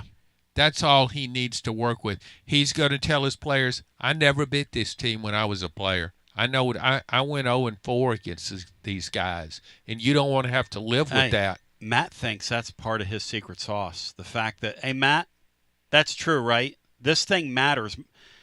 You know that whole SEC slogan of it just means more? This Tennessee, Georgia thing, it just means more to Kirby Smart than it ought to, Matt, at this point. Yeah, to him and Will Muschamp, who had been on their staff, the last couple of years. I don't think he is this year officially. But, yeah, Tennessee is the game that he circles. And Will Muschamp, I mean, he got Marty Feldman eyes, as they say in the trade. We'll come back. We really need Georgia to have a couple of Kirbys and Muschamps in their secondary again. Back to the phones we go. I'll tell you what, Brooks Austin joins after this. Guests appear on the TLD Logistics Hotline. Online at tldlogistics.com. College football fans, Chris Fowler here with the play call. This season, go for Dose with ice-cold, refreshing Dos Equis. It's more than a single play. It's a mindset. Think of it as a 2-point conversion for real life. Taking the risk, making the bold move. Whenever we get the chance to go big, we take it. On the field and off, always go for Dose with Dos Equis. Enjoy Dos Equis responsibly. Copyright 2024 Dos Equis Lager Especial Beer. Imported by Cervezas Mexicanas, White Plains, New York. Whether it's baseball, football, softball, church groups, or schools, if you're raising money, do it with locally roasted Grade A Grounds coffee. I'm Billy Miller, a Vol alum and Knoxville native. You keep 40% of sales, and we donate 5% back to our East Tennessee community. Get started today by visiting our website at gradeagrounds.com. Fall officially begins this month, so now is the perfect time to make sure your home's HVAC system is ready for the season ahead. Don't ignore the warning signs that your heating or cooling system is struggling or nearing the end of its lifespan. And if you need fast, reliable HVAC repairs, seasonal preventative maintenance, or want to invest in a new high-efficiency system, then call the trusted HVAC experts at Pipe Wrench Plumbing, Heating, and Cooling. Whatever HVAC problems you encounter, our certified technicians will make a full assessment and then provide the best long-term solution to keep your home comfortable again all year long. We make it easy with free on-site estimates for replacements and free second opinions on repairs. And if budgets are tight, we offer flexible payment plans including 0% financing with credit approval. Be sure to ask about our 10-plus year warranties that are 2 times longer than industry standards so you don't spend a cent on unexpected costs in the future. So call Pipe Wrench at 865-264-8090 or book online at pipewrench.com to schedule your appointment today. And as always, same-day service guaranteed or the visit is free. Hi, I'm Jim Simpson, owner of Simpson Meats. When's the last time you grilled a really good burger or steak? One your friends still talk about. Our goal at Simpson Meats is to make that happen every time you have a cookout. All of our cuts of meats, steaks, burgers, briskets, and pork are always fresh, flavorful, and sustainably sourced. We are family owned, so we know the importance of knowing how and where your food is raised. We have been putting quality first since 1888. Visit our butcher shop off Lovell Road or online at simpsonmeats.com. Hey there, Basilio family. Jennifer Morris here with Keller Williams Realty. The countdown to fall football is on. Is your fall plan missing the perfect home to watch the Vols make another playoff run? If a new view is on your game day checklist, I'm ready to help you find it. Don't wait until kickoff. Give me a call today at 865-694-5904 or visit my website at nextmovesmokymountains.com. That's nextmovesmokymountains.com, and go Vols. Tony Basilio, and we are live once again with Chad Stockton of FC Alliance. And Chad, you're out there on the field, 100 strong here in Knoxville. Talk to me. What's been going on with FC Alliance now that the weather's heating up? We're out here for the first night of the boys' tryouts. We have over 400 kids that'll be here tonight. So a lot of exciting times right now for us. Our club team start at U9 and we go all the way through U19. We have over 1,000 kids that come from Chattanooga from the Tri-Cities that make all our teams and make this club what it is today. So we're excited about it. We finished the younger kids a couple of weeks ago. We just finished the girls last night, and now we're on to our older boys program as we speak right now. And we're blowing and going in the Tri-Cities. Tell me about it. We started FC Alliance North 1 year ago, and coming off the first year, we're the largest, most competitive club up in the Tri-Cities area. We just finished our tryouts last night. Looks like right now we will be well over 400 kids for the upcoming season. So great things happening up there. We've put our boys into some really good regional leagues. So we're excited about what the future holds for them and also our girls programs. If you want more information, check them out at fcallianceknox.org. That's fcallianceknox.org. Chad Stockton, keep growing the beautiful game here in East Tennessee. Absolutely. Thanks, Tony. Tony Basilio along with the great Mark Griffin. And we're here to talk about our friends at Performance Medicine. And Griff, their slogan, stay educated, stay healthy. That's you. Wow. I really like to think that, Tony, and I'd like to give Dr. Rogers a lot of credit because I definitely want to stay educated and healthy, and knowing that he's putting the time and effort in to make sure of my care, I want to encourage your listeners to put the time to learn and become educated and get to know Dr. Rogers and see if it can help with your health as well. And there's a really, really easy way to do that. In fact, they've got their own YouTube channel. You can see Dr. Rogers for himself with his staff. It's called The Performance Medicine Show over at the Performance Medicine channel over on YouTube. Also, more information at performancemedicine.net. To our friends in North Knoxville, a brand new location over in Fountain City, now accepting patients. So many ways to reach Dr. Rogers. And like they say, stay educated, stay healthy. Performance Medicine, online, performancemedicine.net. Located in Knoxville's historic Old City, Barley's offers great food, live music, the best draft beer selection in town, and now your new favorite place to watch sports. Their indoor projector is perfect for any weather, and they've revamped their upstairs area with more TVs to take in all of the action. Their menu features hand-battered chicken tenders, juicy burgers, fresh salads, and the tastiest pizza in Knoxville. You can enjoy their happy hour drink specials daily from open until 6 p.m. Barley's Tap Room and Pizzeria. When it's past high noon, it's time for a vodka soda made with a vodka you've actually heard of. I'm talking White Claw vodka soda made with White Claw premium vodka. JB Smooth only drinks vodka soda made with the world's smoothest vodka. And you can too. Pick you up a bottle of the triple wave filtered vodka that's been distilled 5 times. White Claw premium vodka comes in 4 flavors: black cherry, mango, pineapple, and just vodka. You haven't had vodka like this.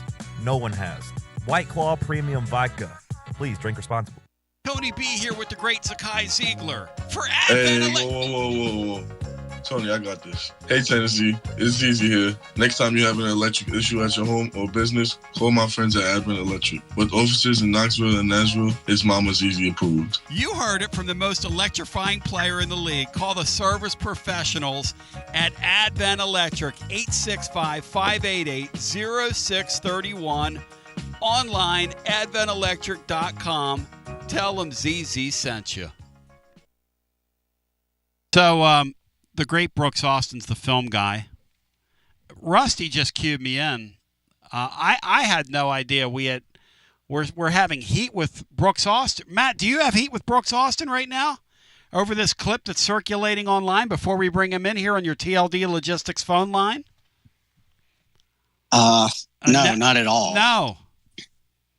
Brian Hartman, do you have heat with him? The film guy. Do you and the film guy have a heat right now, Bri? No, why would I? He just told me he's getting called everything but an Italian. I mean, our fan base is ripping this guy to shreds.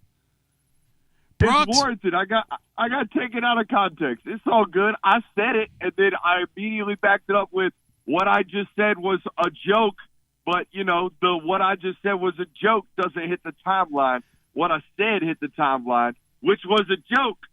So you're telling me that somebody took a clip and willfully is like running – what possesses, John, the person – because that's the thing that always interests me about the fake news makers. What possesses somebody to sit there with like AI, for instance, and create a story? Just a false, fake story. What would possess somebody to do that to a guy like Brooks trying to make a living in that space, who's always been always been a quality actor? Like in that space. Yeah, but these people don't care anything about that. That's one of the things about social media. There's so much anger on it, and they like creating more anger. You got a lot of angry people. They're looking for something to get angry about or make other people angry about, and so there you go. Hey, Brooks, I don't know a damn thing about either one of these two teams, and I cover one of them for a living. Yeah. Because we're through two games. Georgia doesn't try. When you're watching film, right, and you're trying to break this stuff down, and you do, yeah. How do you know what you're looking at's really real when Georgia has this gear that they go in when they play somebody they don't care about? And they do have that gear. Yeah, I think both of these programs, to me, have reached the profile and pedigree that you just assume what you're looking at is indeed real. You assume what you're looking at on film is indeed talent. You assume what you're looking at on film is indeed fast and physical. No matter if Syracuse looks pretty bad or if East Tennessee State we know is not very good, or whether it's Austin P. or Marshall, I assume that because I know what I have seen on film for the last 3 years from these football programs, I know the high caliber of football players that both of these programs recruit. I assume what I'm looking at is indeed real. And, you know, we could talk about how Georgia didn't really try and they haven't really driven the ball down the field. I think half of that is indeed, yes, they've been very vanilla on the offensive side of the football. And I think the other half of that is legitimate criticism and question marks around the quarterback of whether or not Gunnar Stockton is playing confident football. He is not playing confident football right now, but the good thing about him right now for this football program is that they're able to run the ball at will pretty much through two games, something that no matter the quality of opponent, they were not able to do the last 2 years, okay? And also, he's playing on time. At least he's not taking bad sacks. This offense isn't in 2nd and 20s. They're in 2nd and 4s because even though he's not driving the ball down the field, he's at least not avoiding, or he's at least not taking terrible sacks. I guess that's the good news.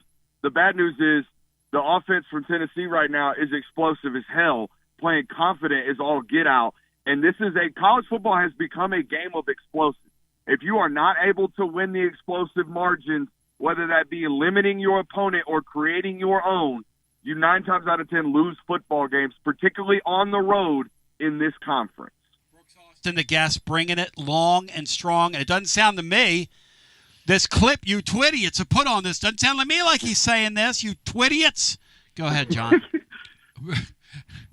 Brooks, I think that's a really good point. We talked about this earlier, but against a team like Georgia with a quality secondary, you don't have as many opportunities to make a play against Georgia as you do against garden variety defenses. So when you have that opportunity, you need to cash in on it, and that often can determine these games. What you say?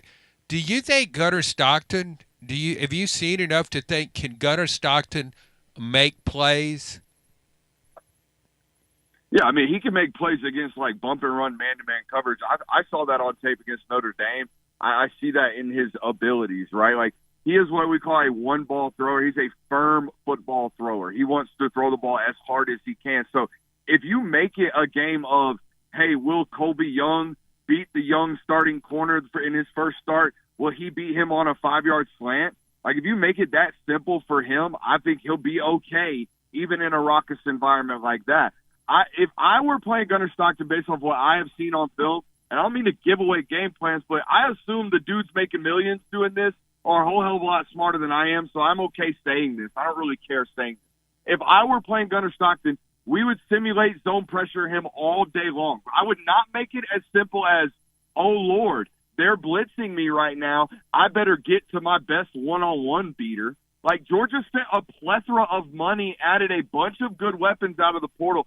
I would not make this as simple as, is my wide receiver going to beat their corner? That's really simple football. I would make him question what he's seeing all day long, because he really kind of has. He has played on time. He's had his eyes in the right spot, but he's not pulled the trigger through 2 games. I would make him do that for 4 quarters with 100,000 people yelling at him. A la Arch Manning in Texas at Ohio State. Yeah, that's Gunner's not played good, but at least he's not mechanically falling apart. I'm really concerned about what's going on at Texas, man. Like that's weird to me. I watched a guy that's mechanically clean last year. Now he's got the pressure of the world on him, and he looks like he's falling apart mechanically. We're overstriding. We're leaning off the midline. Like, we're doing a lot of bad stuff from a dude that I know has been mechanically coached up since he picked up rocks and started throwing them when he was a toddler. Brooks, do you buy into the possibility that there really might be something wrong with your shoulder? Because normally in today's game, nobody wants to put anything on tape when they're not 100%. And I wonder, do you think there could be something wrong with him? Looking at it on film, it looked like there was either that was the only excuses, the only possibilities looking at it from an outsider's perspective are that kid is obviously hurt, or the weight of the world has made those mechanics fall apart, which can happen. Like, we can get the yips. Football players get the yips too. Baseball players get the yips. Like, we get way too pressed. We start to overstride. We start overdoing. We start overworking. And all of a sudden we're out of whack all over the place. So that's an option. Or he's hurt. So I thought he might be hurt. I started talking to Texas people, and they're like, no, he has days in practice where it happens. It just falls apart, which makes it I understand why they didn't play the kid last year, because you can't throw that kid in situations if that's what it's going to be. If it's going to be, today we are overthrowing everything. We have no coof about us. We have no touch about us. We have no gamesmanship about us because we are playing way too hard and way too fast. We can't calm down. Brooks Austin bringing it to the table long and strong. You check him out over at YouTube, you're going to get that. Look, he's in a space where, there's a lot of people that are jumping. He's like the real. You know what I mean? Like, he's OG. And here's the thing. Back in the summer, before Joey football was a thing, okay? Brooks Austin came on here and told us straight up, hey, I think you guys made a pretty good trade, and I think time is going to bear that out. I'm breaking this guy down, which is what he did scientifically. He appeared on this show in the summer and basically predicted that this guy's going to flourish in this offense when nobody else was saying that. So, Brooks, I remember you when country wasn't cool, and I remember you saying those things to us back in the summer, and I wanted to acknowledge that before we bring Matt Dixon in here with Brooks Austin. Matt, jump in. Yeah, good talking to you, Brooks. John already got you to talk about Gunnar Stockton. What about Georgia's offensive line? Sounds like they're rotating a lot of guys, not really been very effective. How do you think they'll play out this weekend? Because, as much as Kirby's, slowing down Heupel's offense has probably been the biggest storyline in the last couple of years, Mike Bobo's coach circles around Tim Banks, and Georgia's been able to just move the ball at will. But especially with tight ends. So how do you think the Georgia offensive line will hold up? And then just Georgia's scheme against Tennessee, it feels like it's kind of a mismatch that's heavily in Georgia's favor. Yeah, so with first and foremost, the offensive line play from Georgia in the run game, that is the best 2 games on tape I have seen Georgia play against anybody in the run in 18 months. Like, they absorbed stunts, they absorbed twists, they manhandled everything that they needed to. They ran the ball at will the last 2 football games. The problem's been play-action pass protection. They're not asking the quarterback to do a ton. The quarterback isn't really confident, but the times in which he actually is and wants to throw the ball down the field, they're slipping up in pass protection. They're doing what I'd call a failure of not collecting the right work, right? In play-action pass, everybody's playing the run, and then they realize where the quarterback is, and they start to redirect. Well, offensive linemen can't be getting lazy in that they think it's run portion of the game. They have to be prepared for when the defense recognizes pass. They've been really, really bad at that through 2 games, which is a problem because they're trying to be a run, play action football team. They're trying to be a run it down your throat, I'm going to throw it over your head when you overcommit to the run type of football team. So they've got to get that cleaned up as they go into this matchup with Tennessee. There's no doubt about that. I appreciate the love on the Joey Agalar stuff because it was very obvious and blatant to me that the quarterback that y'all had last year was not playing quarterback. He was playing, oh, no, he ain't open, I'm going to run. That ain't playing quarterback. The guy y'all got now plays quarterback. That's like a real difference, and you can see it in the offensive production. You can see it in the offensive action. You can see it in how y'all play football because the quarterback's playing quarterback, not I'm going to run. Gaw! Brian Hartman, jump in here. Yeah, do you how much do you think that Kirby Smart circles this game every year, and it seems like that he probably will this year too? How much do you think that's played into the result, or has it been Georgia's just had so much better personnel in the 8-game winning streak they have? Yeah, look, I don't think it's necessarily about circling it or getting the guys up for this one matchup for Kirby. It's a stylistic matchup problem for Heupel, and this is why I always pick Georgia in this matchup until Heupel finds a way, which I think, by the way, and you'll hear me get to this, I think he spent the entire offseason finding a way. But stylistically, here's what Tennessee is trying to do. Tennessee is trying to stretch you out and stress you out, put you outside the numbers with wide receivers, and make you play the box light, right? Make you lighten the box and make you play the run with lesser bodies than you're supposed to because you're so worried about the deep action outside those numbers. So the box gets really, really light. That's the whole purpose. That's why y'all run the football really, really well. That's why your whole system is predicated on being able to run the football effectively. It's a style. Now, defensively, the whole culture at Georgia is built off of we finna stop that run with light boxes.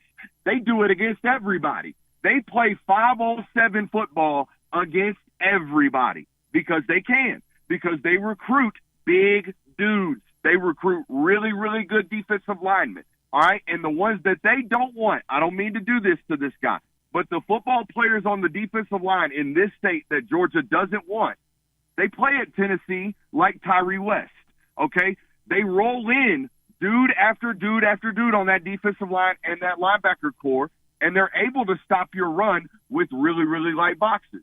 So what you have to do as an offense is find extensions of the run game is what we call this.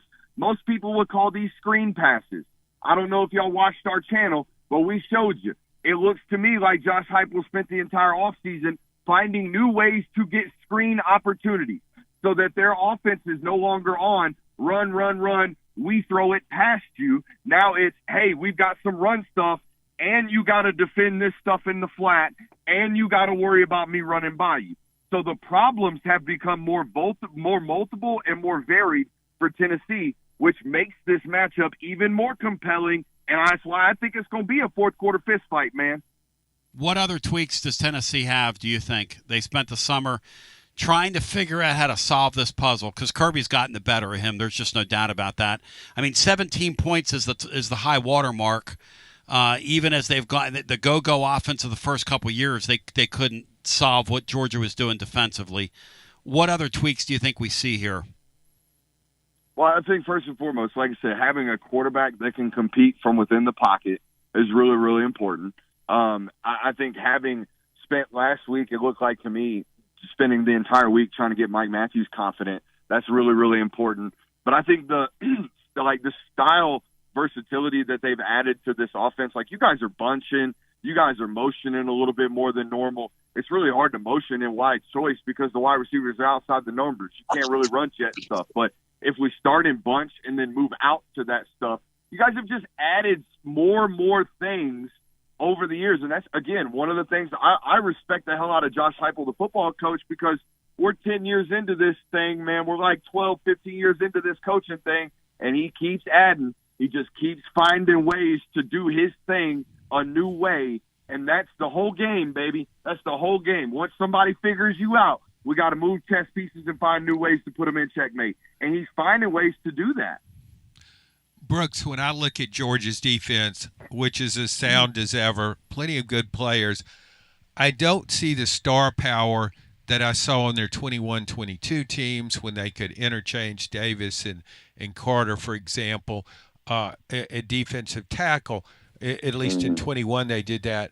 But I'm wondering, after what you said, maybe I'm underrating. You think there's still a lot of big-time players on this Georgia defense, right? Is that? Yeah, Kristen Miller will be a top 45 selection, top 50 selection this year in the NFL. He's number 52 defensive tackle. I mean, he's just fundamentally technically sound. He's a veteran football player. He makes the right play every single time, hard to move off the spot as well. You mentioned Jordan Davis and Jalen Carter. Jordan Davis is a unicorn. Like, the idea that a 6'6", 360-pound nose tackle that can run sideline to sideline is going to be available anymore. Like, you can just, if you're waiting for that to come back around, like, go ahead and keep waiting. It's just not going to happen. But as far as the Jalen Carter thing goes, y'all are probably going to learn the name Elijah Griffin this weekend. I think Elijah Griffin is the best young defensive lineman in all of college football. And I said this on our show the other day. I think he's 90% of Jalen Carter without the spitting. Like, he's 90% of Jalen Carter without all the bull crap, and he doesn't take plays off. He plays really, really hard. He'll be a first-round draft pick. Quintavious Johnson will be a top 50 pick, like the edge rusher that they have. Chris Cole will be a first-round draft pick. Georgia's defense and line of scrimmage play on both sides of the line of scrimmage is getting back to what it is. If Georgia gets any type of winnable or A-plus quarterback play over the next 18 months, they're going to be one of the teams in college football to beat. They are so good everywhere else. It's such an interesting thing, right? Because line play's huge, but that quarterback has to meet the moment on Saturday. Until you put one of those guys in one of these environments against a pretty good football team, you really don't know what you have, man. Isn't that interesting?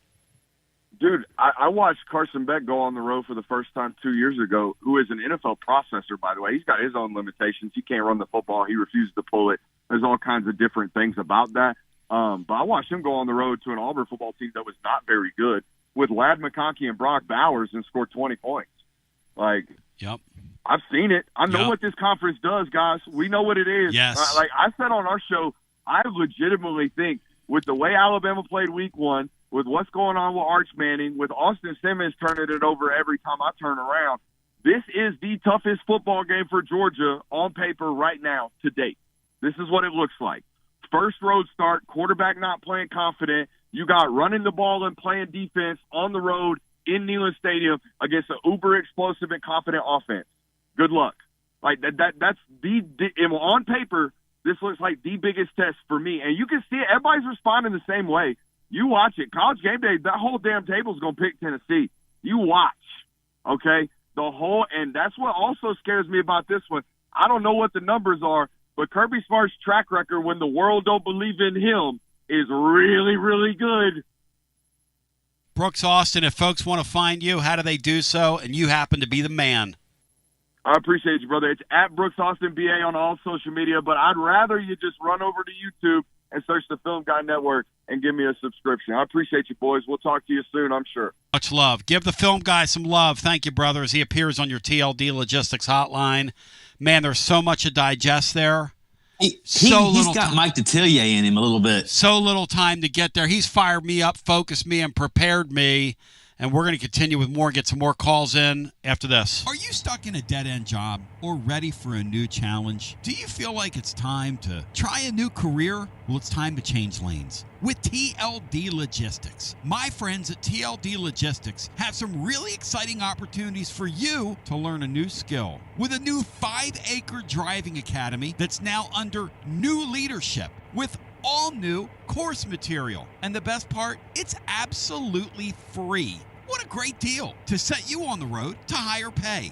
And TLD Logistics even offers weekly stipends. to offset food and gas expenses. In 6 weeks' time, you could complete this course and be in compliance with FMCSA regulations. Then you're ready for the open road of opportunity. What are you waiting for? It's time to change lanes with TLD Logistics. Visit TLDlogistics.com. That's TLDlogistics.com. TLD Logistics.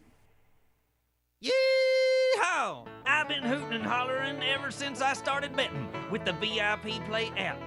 VIP Play has more than 200 leagues, every bet type you can imagine, live betting and live hosts, all with 24/7 support from real live people when you need them.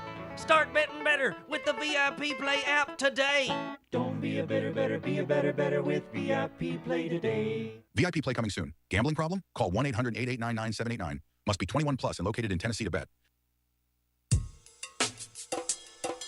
TB here for Cedar Bluff Plumbing, a live and local company that's been serving our area for over 32 years and counting because every customer counts, and I mean no job is too small. Cedar Bluff Plumbing just voted #1 by City View magazine because multiple plumbing experts are on call to serve all your plumbing needs. Chances are there'll be a plumber in your area when you call, and they won't send some salesman to your house. You're going to get a high character, trustworthy, highly trained plumber who will serve you. Not like some of these guys that look like they came off the set of America's Most Wanted. Cedar Bluff Plumbing is Basilio tested and approved and will go the extra mile for you because Chucky Mack is a servant of the people and my consigliere to the throne, celebrating over 32 years of serving living volunteers. Cedar Bluff Plumbing. Call 588-4448. That's 588-4448. Cedar Bluff Plumbing. College football fans, Chris Fowler here with the play call. This season, go for Dose with ice-cold refreshing Dos Equis. It's more than a single play. It's a mindset. Think of it as a two-point conversion for real life. Taking the risk, making the bold move. Whenever we get the chance to go big, we take it. On the field and off, always go for Dose with Dos Equis. Enjoy Dos Equis responsibly. Copyright 2024 Dos Equis Lager Especial Beer. Imported by Cervezas Mexicanas, White Plains, New York. Basilio here, and you know my friends at Carnes Motor Company started with a dream over a quarter century ago. I met Rob and Brian back when I still had hair, and they were working at a huge dealership in West Knoxville. But they told me back then they wanted to sell cars on their terms, and I wanted to do radio on my terms. Their terms, just like my terms, are ultimately your terms. In both cases, you're the winner. A Car Guru's National Award winner with a 5-star rating on all sites, just like our Vols. Everything about buying a car from Carnes Motor Company is no hassle. They specialize in high-quality pre-owned vehicles between the $5,000 to $25,000 range, and if you need to sell a car, they'll either buy your car or they'll help you sell it. Carnes Motor Company also has a top-notch service department. Therefore, every vehicle is rigorously inspected and serviced prior to delivery, so you're guaranteed to get a quality pre-owned vehicle every time. If you need a place for service, they've got you covered. Come be a part of the Carnes Motor Company family and tell them you heard about it from me. Online at carnesmotor.com, Oak Ridge Highway, 1 mile past the Carnes light. Carnes Motor Company. Preparing food for a big gathering can really take it out of you. That's why you need to call Calhoun's and check out their selection of party platters. Whether you're hosting a party for the big game, a reunion, or just an everyday gathering, a Calhoun's party platter is next level. Choose from Calhoun's always excellent chicken tenders, fly with Calhoun's wings, or boneless wings with a variety of dipping sauces, award-winning next-level melt-in-your-mouth barbecue ribs, or delicious spinach artichoke dip, or get one of each. Plus, if you're doing burgers or sandwiches, Calhoun's has lots of side dishes like spinach Maria, baked cinnamon apples, Smoky Mountain baked beans, or creamy coleslaw. Available in pints, quarts, and gallons. And to finish things off, pick up one of Calhoun's great desserts to go, including homemade cheesecake or key lime pie. Calhoun's, simply your go-to party headquarters. With 9 locations all over East Tennessee, you can order online and just pick it up. Calhoun's, one of the Copper Cellar family of restaurants, along with Chesapeake's, Copper Cellar, Corner 16, Cherokee Grill, and Smoky Mountain Brewery. Eat local, eat good. Basilio here reminding you that when you want to sell your extra tickets to the game, you don't want to give your life away online with all your personal information just because you want to sell a few extra tickets. Clark Moore at Select Ticket Service will gladly buy your extra game tickets and your extra parking passes. And the best part? Clarky Boy pays cash. 865-919-1016. 865-919-1016. Clarky Boy pays cash at Select Ticket Service. Clarky Boy pays cash. Lee. So, that's 2 hours down. Fastest 2 hours in sports? I don't know. That's for you to decide. Chase Thomas coming up next as your fan run. I'm going to stay over here and do whatever it is we do on TLD Logistics Overdrive Overtime, and I'm really not sure what it is we do. Me and John have talked about that off the air.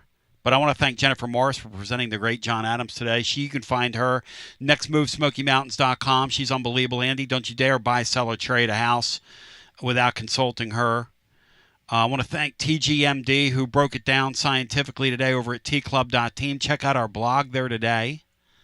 I'll have my little midweek report, thoughts on Week 2 in college football, what we learned and what we might see in Week 3.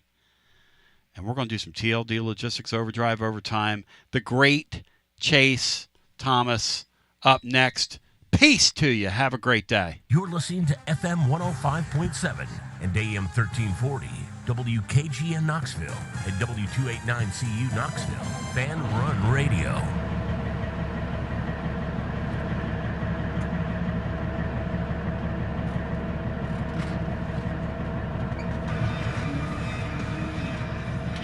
It's TLD Logistics Overdrive Overtime, presented by TLD Logistics.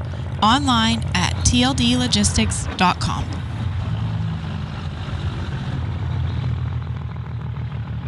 And now let's go to the guys with today's edition of TLD Logistics Overdrive Overtime.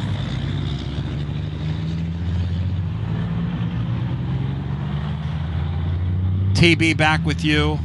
Fired up, focused, and prepared. It's TLD Logistics Overdrive Overtime.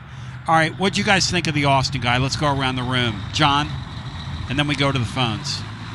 Oh, I really enjoy him every time he's on. And the key thing with guests on a radio talk show, whatever you're selling, you got to sell it with conviction, because he comes across as an expert. Is he an expert? Maybe so. I don't know, but he really sells it. And I thought he brought up some really good points. He's got some insight. He's got some insight into Georgia.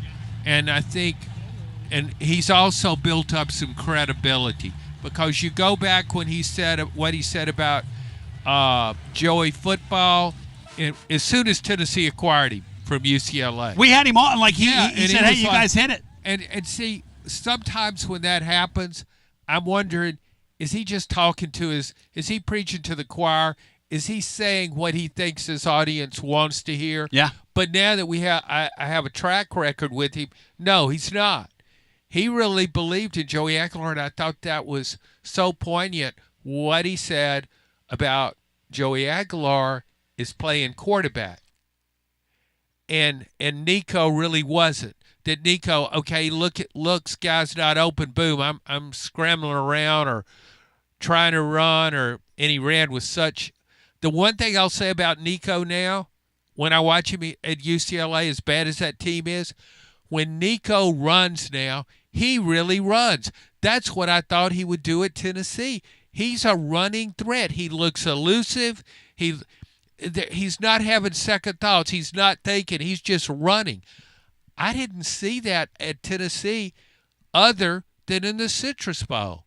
Hey, Matt, your thoughts on the film guy? Because the background on him, and our fans think that he's like this big Georgia fan and Georgia hack, but the truth is he tells the truth on Georgia as well. Like, I'm a Tennessee fan. I tell the truth on Tennessee.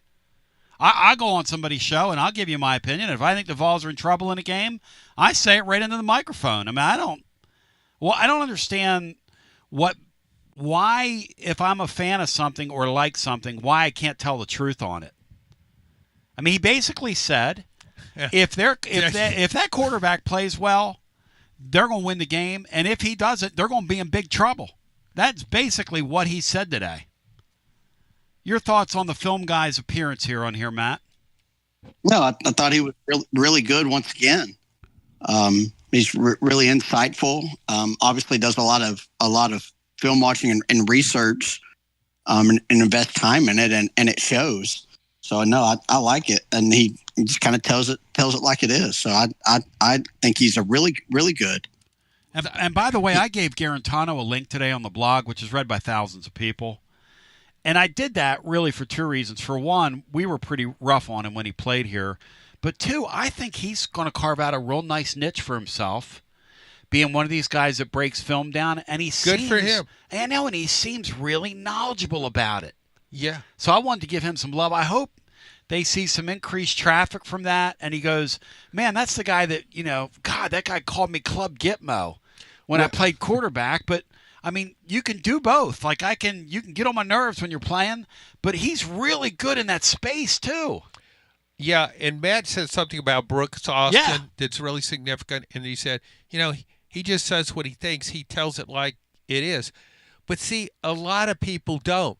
You talked earlier about Joel Klatt and the way, or Greg McElroy, that they wanna be liked a lot.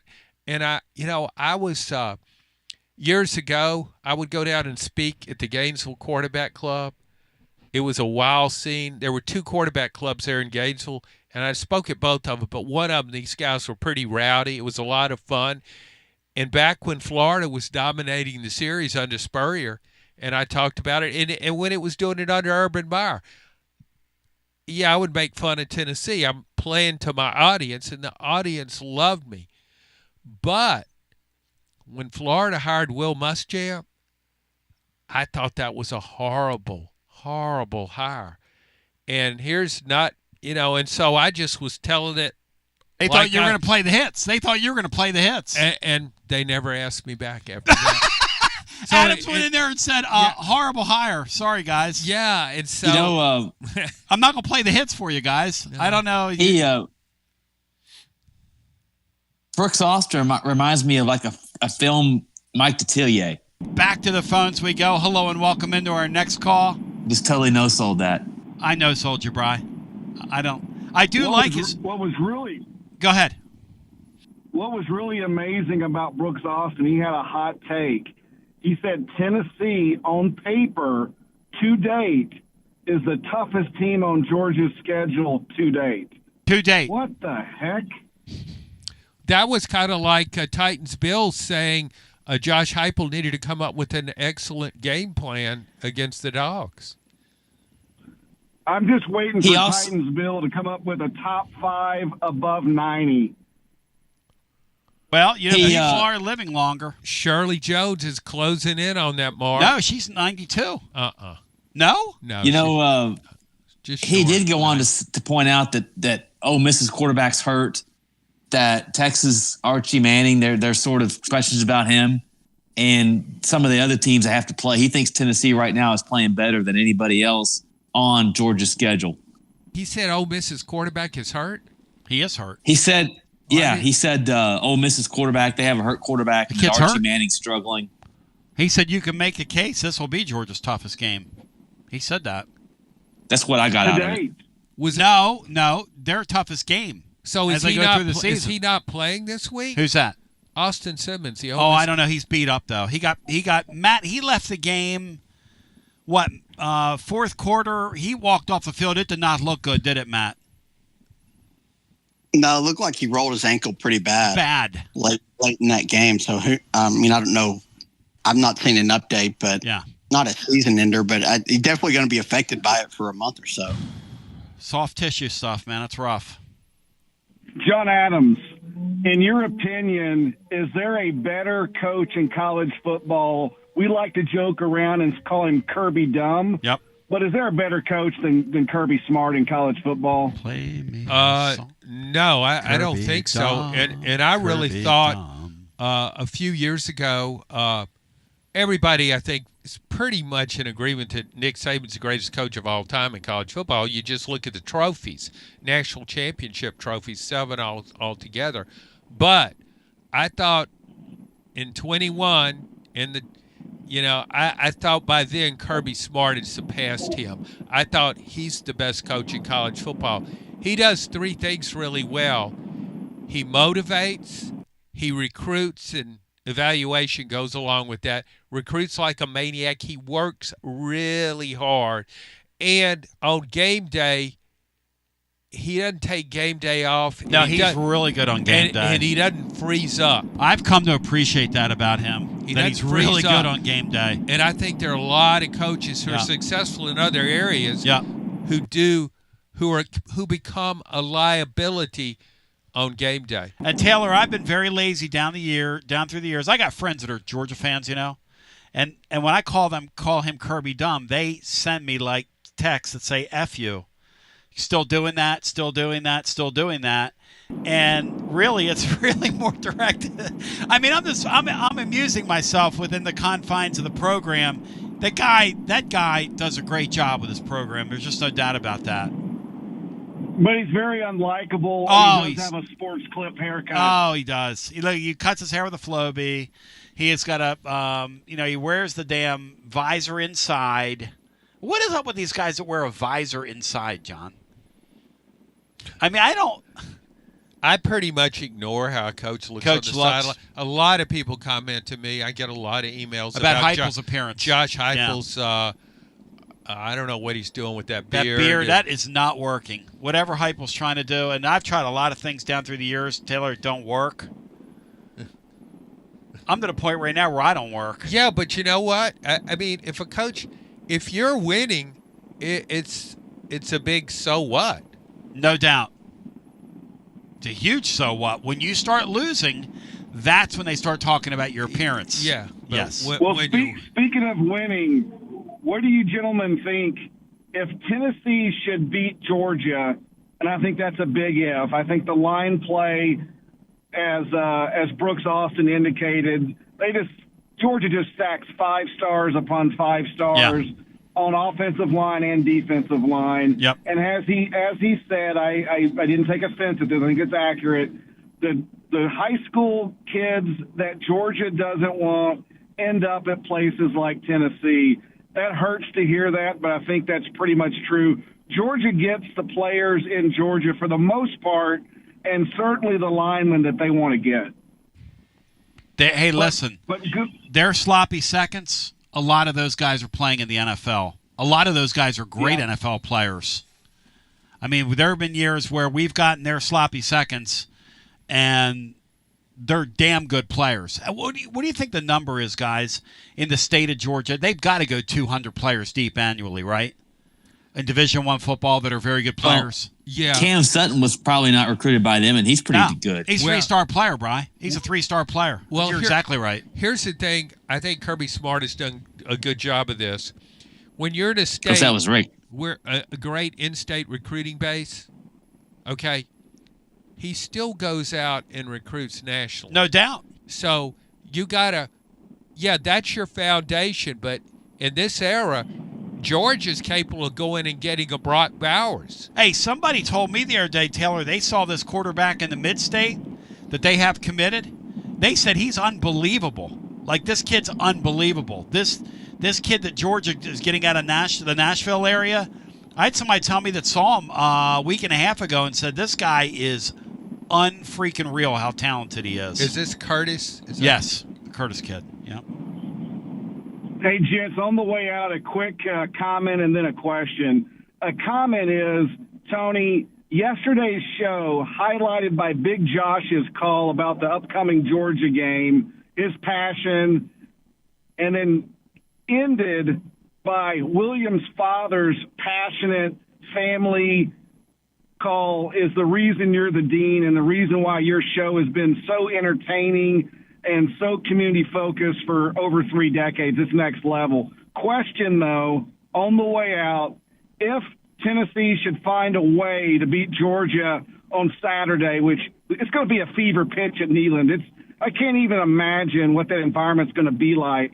It's going to be so next level, so outstanding. How is that going to elevate the national prominence and story of Joey football and Coach Heupel? GBO, gents. John, you're a columnist, and this is what your world's built on. And I do what I do. It's what my world's built on. The momentum of these moments. You have to meet them. What happens to Joey Agalar if they win that game and he plays well? Seriously, what happens to him? Well, kind of just what we thought would happen when Tennessee got him, because he's such a compelling story. And it kind of goes against the grain of what's going on in college football. And that's what you look for, something that's different, something that stands out. And he's got that universal appeal. Throw in the mom and the grandmother. Oh, my gosh, this is showtime. This is a made-for-TV movie. It's a Netflix series. Joey Agalar. If he's successful against Georgia and Tennessee continues to win, in a way he becomes the face of college football because he's got a story. It's not just that he can play quarterback. He's got a story. And you could see this going in, and what we're going to hear every week. We're going to hear it every week. Whoever's covering the game, pre-game, it's about Joey Agalar. It's about his mom. It's about his grandmother. And as Tony pointed out earlier, Nico and Agalar is part of that story. You can't ignore it. It becomes part of the story because he's the celebrated 5-star with the $2 million or whatever contract in the NIL era, comes to Tennessee, leaves, and then that's supposed to be, that should be a low point, and then the story, you like a story with twists and turns. Who saw this coming? He goes to UCLA, and then UCLA, I mean, it cast Joey Agalar aside, said, hey, thanks for the last couple of months. Like garbage. You got us through spring practice. Garbage. And sends him over to Tennessee, and here's Tennessee. It's like, yeah, you probably should have made a move with your quarterback in December when it looked like Nico was searching for the exit. And so it seems like this is, not anything but a best-case scenario. But then the script flips, and Joey Agalar becomes the story in college football, and Nico plays in front of a few thousand people in the Rose Bowl. It's like a biblical tale. It's like Joseph being sold into slavery and then emerging the king. That's what this is. They threw Joey Agalar in this pit. Yeah, they threw him in a pit. Yeah, you're done. Right, yeah. We're going to sell you. We're going to sell you down the river. That's what they did. And Matt, people reach out to me and they say, "Well, why do you talk about?" I don't think you can talk about the Agalar story without talking about Nico, Matt. These guys are linked. They just are, and I didn't do it. No, yeah, it was basically the first ever college football trade. So, yeah, they're obviously linked. I don't know why people would still be denying that. Wondered, and I haven't heard him comment on this, but if he was really honest about it, how Joey Agalar felt when he read that Nico was coming to UCLA. I mean, think about it. This is a high watermark of Joey Agalar's career. He was at the Sun Belt Conference. He's made his way up the ladder one step at a time, almost half steps, junior college, a better junior college. All these steps that he plays in the Sun Belt for App State, and now he's going to Los Angeles and playing for UCLA. Oh, wait a second. Nah, not really. And by the way, his family doesn't have the use of the Haslam jet like Nico did, because how do we know? The mother was at the airport. Saturday morning, they flew in there from California. They flew in there. He was going back home. See, that's the thing. That's the crazy part of the story. And in the process of getting cut from his home, he's found a home. You cannot, listen, if John and I sat here with our alleged minds, we could come up with a million different angles for ways to go on this guy. A million different angles, because there are a million different angles. That's the other thing about it. When the mother is sitting there teaching the grandmother how to sing Rocky Top, it's the most innocent thing in the world.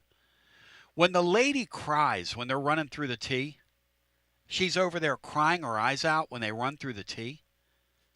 I mean, you had a guy last year, 1 year ago, whose son sucked. He blew. He was terrible. No offense. And all he could think about was, we got to get a raise. A raise? A raise? Look here, Polynesian Prince. Get your ass out of here. A raise? You got to be kidding me. Think about that, John. All they could think about.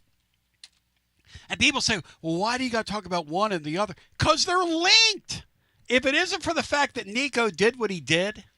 See, I like this narrative in the press that Josh Heupel threw him off the team. Bullshit. I mean, let's face what this kid did. This kid got up on that Friday and said, you know what? You're not going to meet my financial demands. The family pulled the plug. That's what happened. They didn't throw him off a team. Get real. I mean, come on. Let's and it's fine. I mean, it is what it is.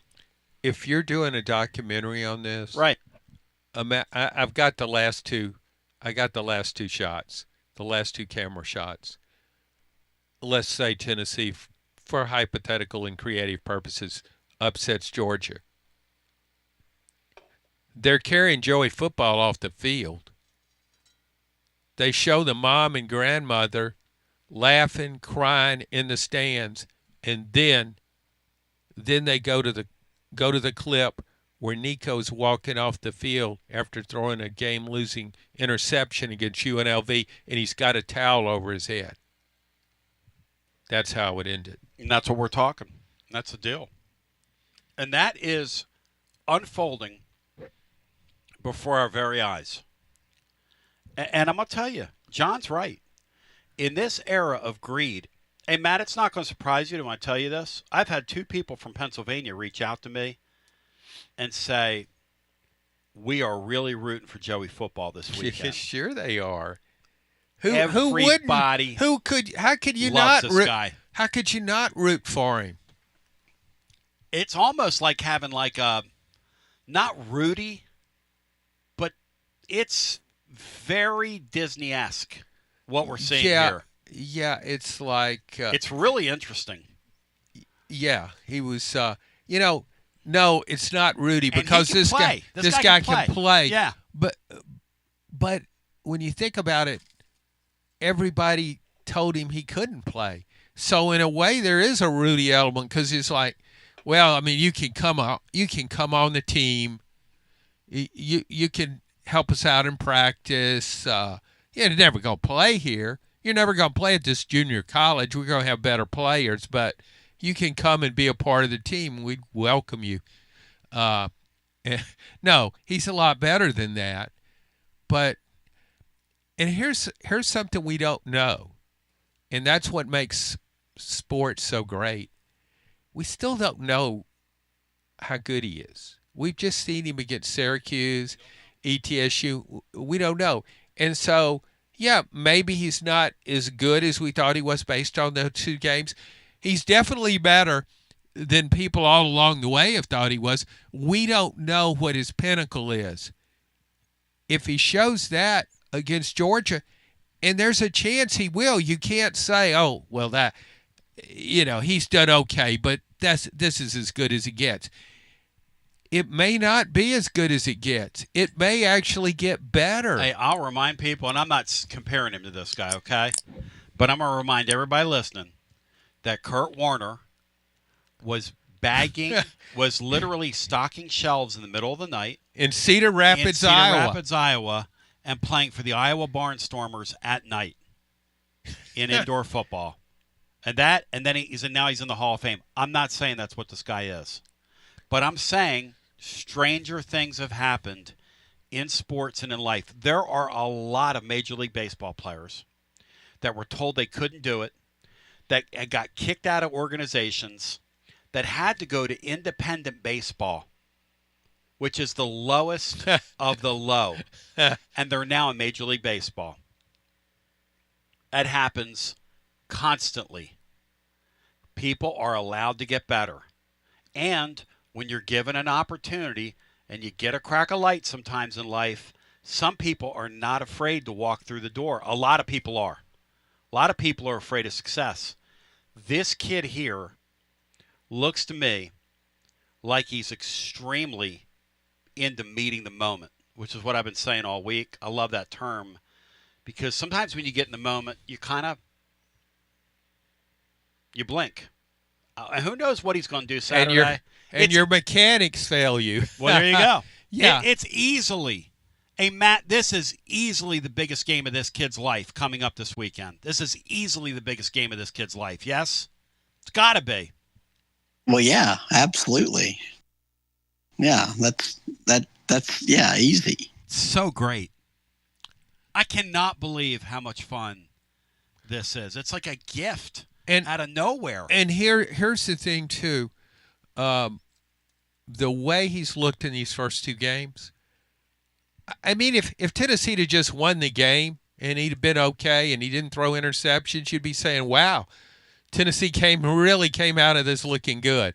But it's more than that because he's made some highlight plays in each of the games. I mean, the one that still sticks with me is against Syracuse when he was running to his left, under some duress, and he throws the ball right on the money. No margin for error. Not everybody can make that throw. And so that's where I think he's better than we imagine. I mean, this is almost like a best case scenario. It's a great story. And Matt, if you tell me, did you think Star Thomas was that good, Matt, when they got him from Duke?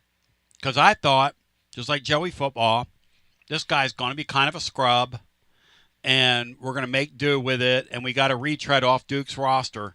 He is a hell of a back, man. I cannot wait to see him in a real SEC football game to see how he functions. He might be that back you're talking about that ends up being that way. Brian, he can go, man. He hits the hole. You talk about guys that are fit for the team. I mean, they're fit for the offense. They may not be great, but if they fit the offense, they can look great. Well, I think that I'm glad you brought that up because we've been understandably talked so much about Joey Agalar, but when you look at Star Thomas, he had success at Duke. He's not coming from off the map, off the radar. He's had success. He's had success, but see, he looks better than that. And here is a game in which both teams really want to run the ball. There's a possibility that Star Thomas might be the star, that he might run the ball better than anybody else. And I wonder if that's a motivating factor with him, because here's a team that's coming in. We know the kind of running backs Georgia's produced. Oh, no doubt. There's a long list of them that played in the NFL at various levels. I mean, some were great, some were pretty good, whatever. But what Georgia history of running the ball is. I mean, this is the school that gave us Herschel Walker. Hey, Matt, did you think Star Thomas had that in him? Because he's a revelation. I didn't know he would be as physically imposing as he's been. Granted, just 2 games against weak competition, but he's always moving forward, always falling forward. I mean, he has like over 50 career receptions, so I knew he could be a weapon in the passing game if Tennessee utilized him there. But I didn't think he would be as good as he has to date. No, he hits the hole. I mean, he's quick. It is. I'm like, what? Why didn't somebody gobble him up? He was just kind of sitting there. Again, I'm back to this. The whole concept of these guys that, because he's kind of a late addition to the roster. And see, weird. And here's the thing, and this is a narrative that we've been following and contributing to since start of season. Running back committee. There's no Dylan Sampson. Maybe there is a Dylan Sampson. And maybe there's a guy aptly named Star Thomas. Maybe right. He is that, because you got to trust what you see, and you got to be willing to shift and say, "No, this guy's not just another pretty good running back. He looks really good." again, you want to see him against Georgia's The defense. sample size from this season on most of these teams, this thing this weekend is about to get real. That's all. For everybody. The entire league. They give 2 warm-up games, and we think we know, and you kind of, we're going to learn things about both these teams. We're fact-finding here. Hopefully, it's a little big for Georgia's quarterback. Hopefully, the moment's a little big for him. That's what my hope is. So let's go back to our phones. Hello and welcome in. You're on the air. Happy John Adams Day.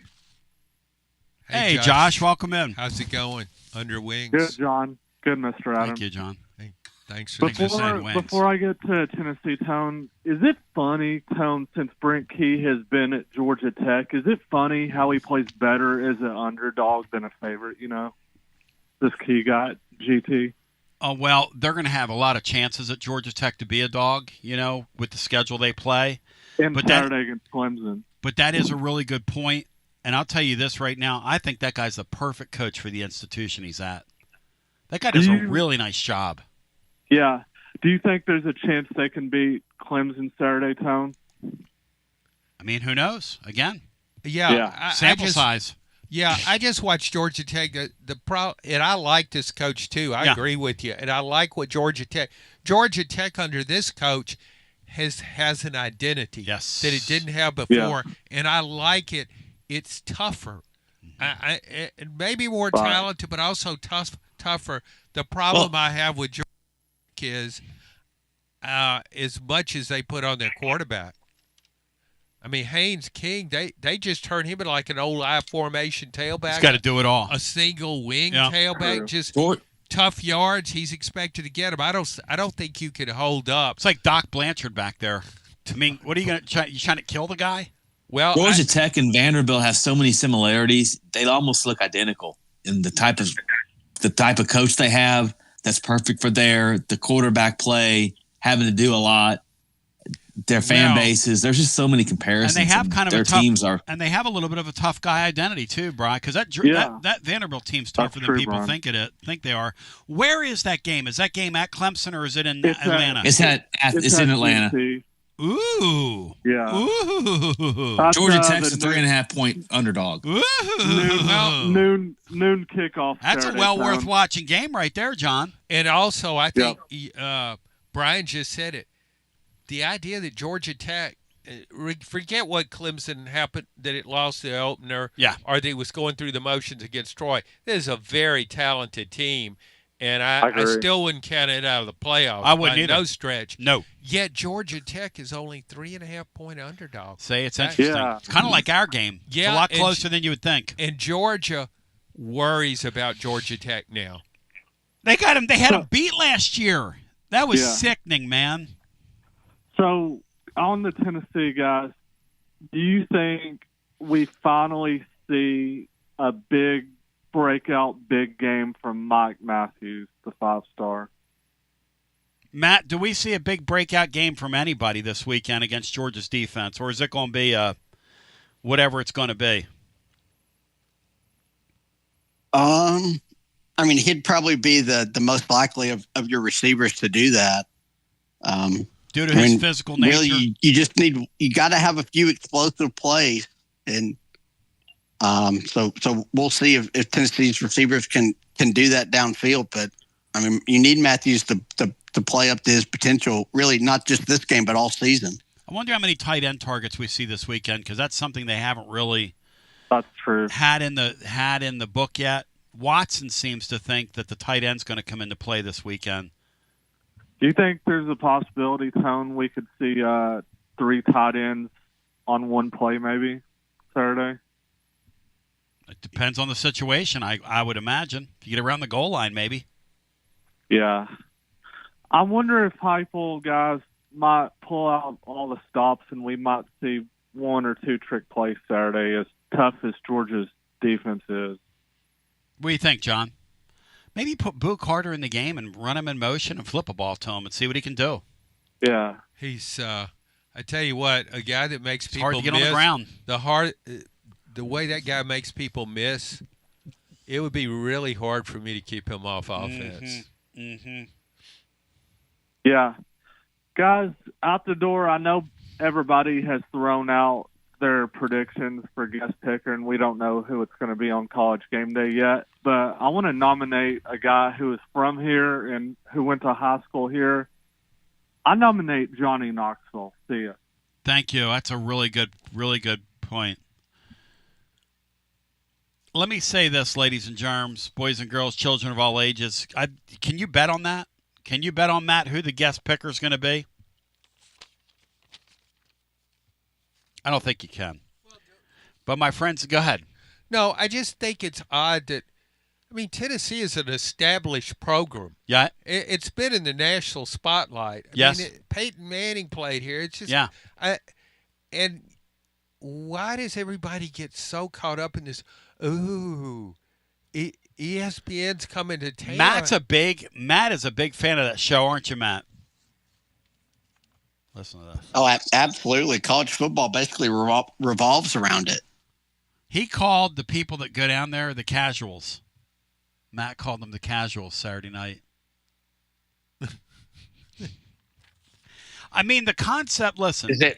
Am I wrong?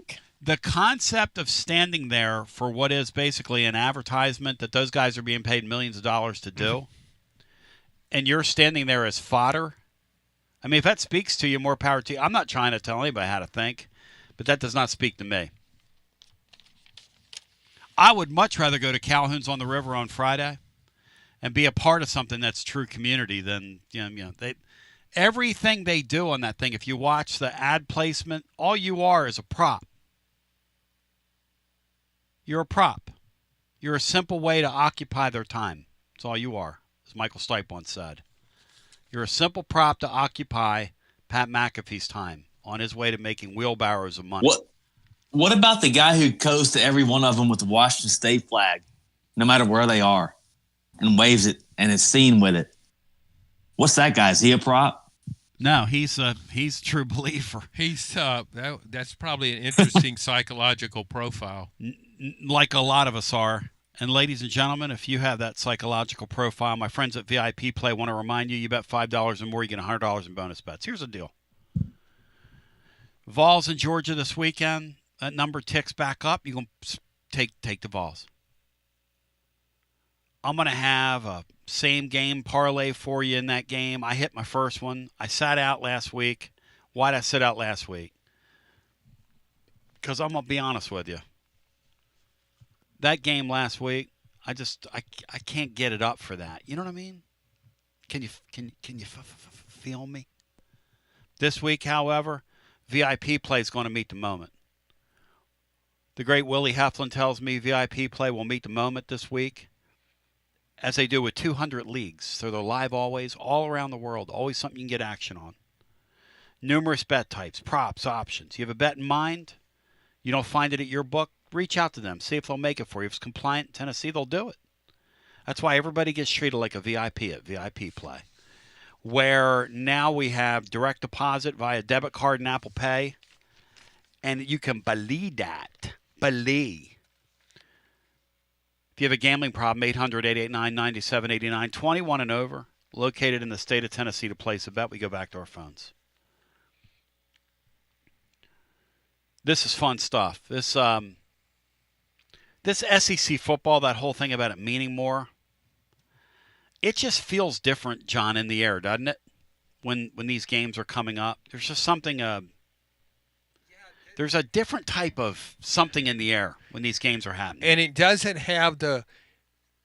It has the potential of so many games, so many games don't have, and then it comes on the heels of the first two games. We have such a long build-up to college football, and college football matters so much here and everywhere in the Southeast. There's such a long build-up, and then you got to watch these Georgia play Austin Peay. And awful. Tennessee play ETSU. Awful. And really, to be candid, that Syracuse bunch is just not very good. You get those games. This will be like Tennessee versus Florida in 98. I'm not being it's what it feels like. No, it's what it feels like. Yeah, I'm not making a cheap pitch for 98, but Alabama 2022, and it doesn't always work out. I go back to that Oklahoma game when Butch Jones blew that opening series against the Sooners there at Neyland Stadium. That crowd for Tennessee was as jacked up as it was against Florida in 98, as it was against Alabama in 2022. And Butch Jones said, "Yeah, we'll just kick a field goal." Didn't the Vols have a couple score lead at one point? I think that's it was right. 17-0. That's what I thought. They were 17-0 ahead in the second half. Yeah, that's when we saw this guy Baker Mayfield show who he really is. And it cratered on Butch Jones from there. We didn't know it at the time. But you keep talking about meet the moment. Yeah. Well, the moment was right there for Tennessee on Oklahoma's 3-yard line. The crowd's roaring. Kicks a field goal. So he kicks the field goal. Even if you go for it and don't make it, you got Oklahoma pinned down against the goal line, and Neyland Stadium at its very loudest, right, screaming into Oklahoma's ears, and you just talk about not meeting the moment. That was the most in pain, Matt, after doing all these post-game shows down through the years. That was the most in pain our fan base has ever been. Because it was like Lucy and the football with Charlie Brown. Just pulled the ball back. Yeah, it was awful. I don't think I've ever been more upset after a game than that one. Matt, how did you feel at that time, though? I mean, I'm sitting in the press box, and I'm pulled away from it, but I just thought, I was thinking before got to go for it here.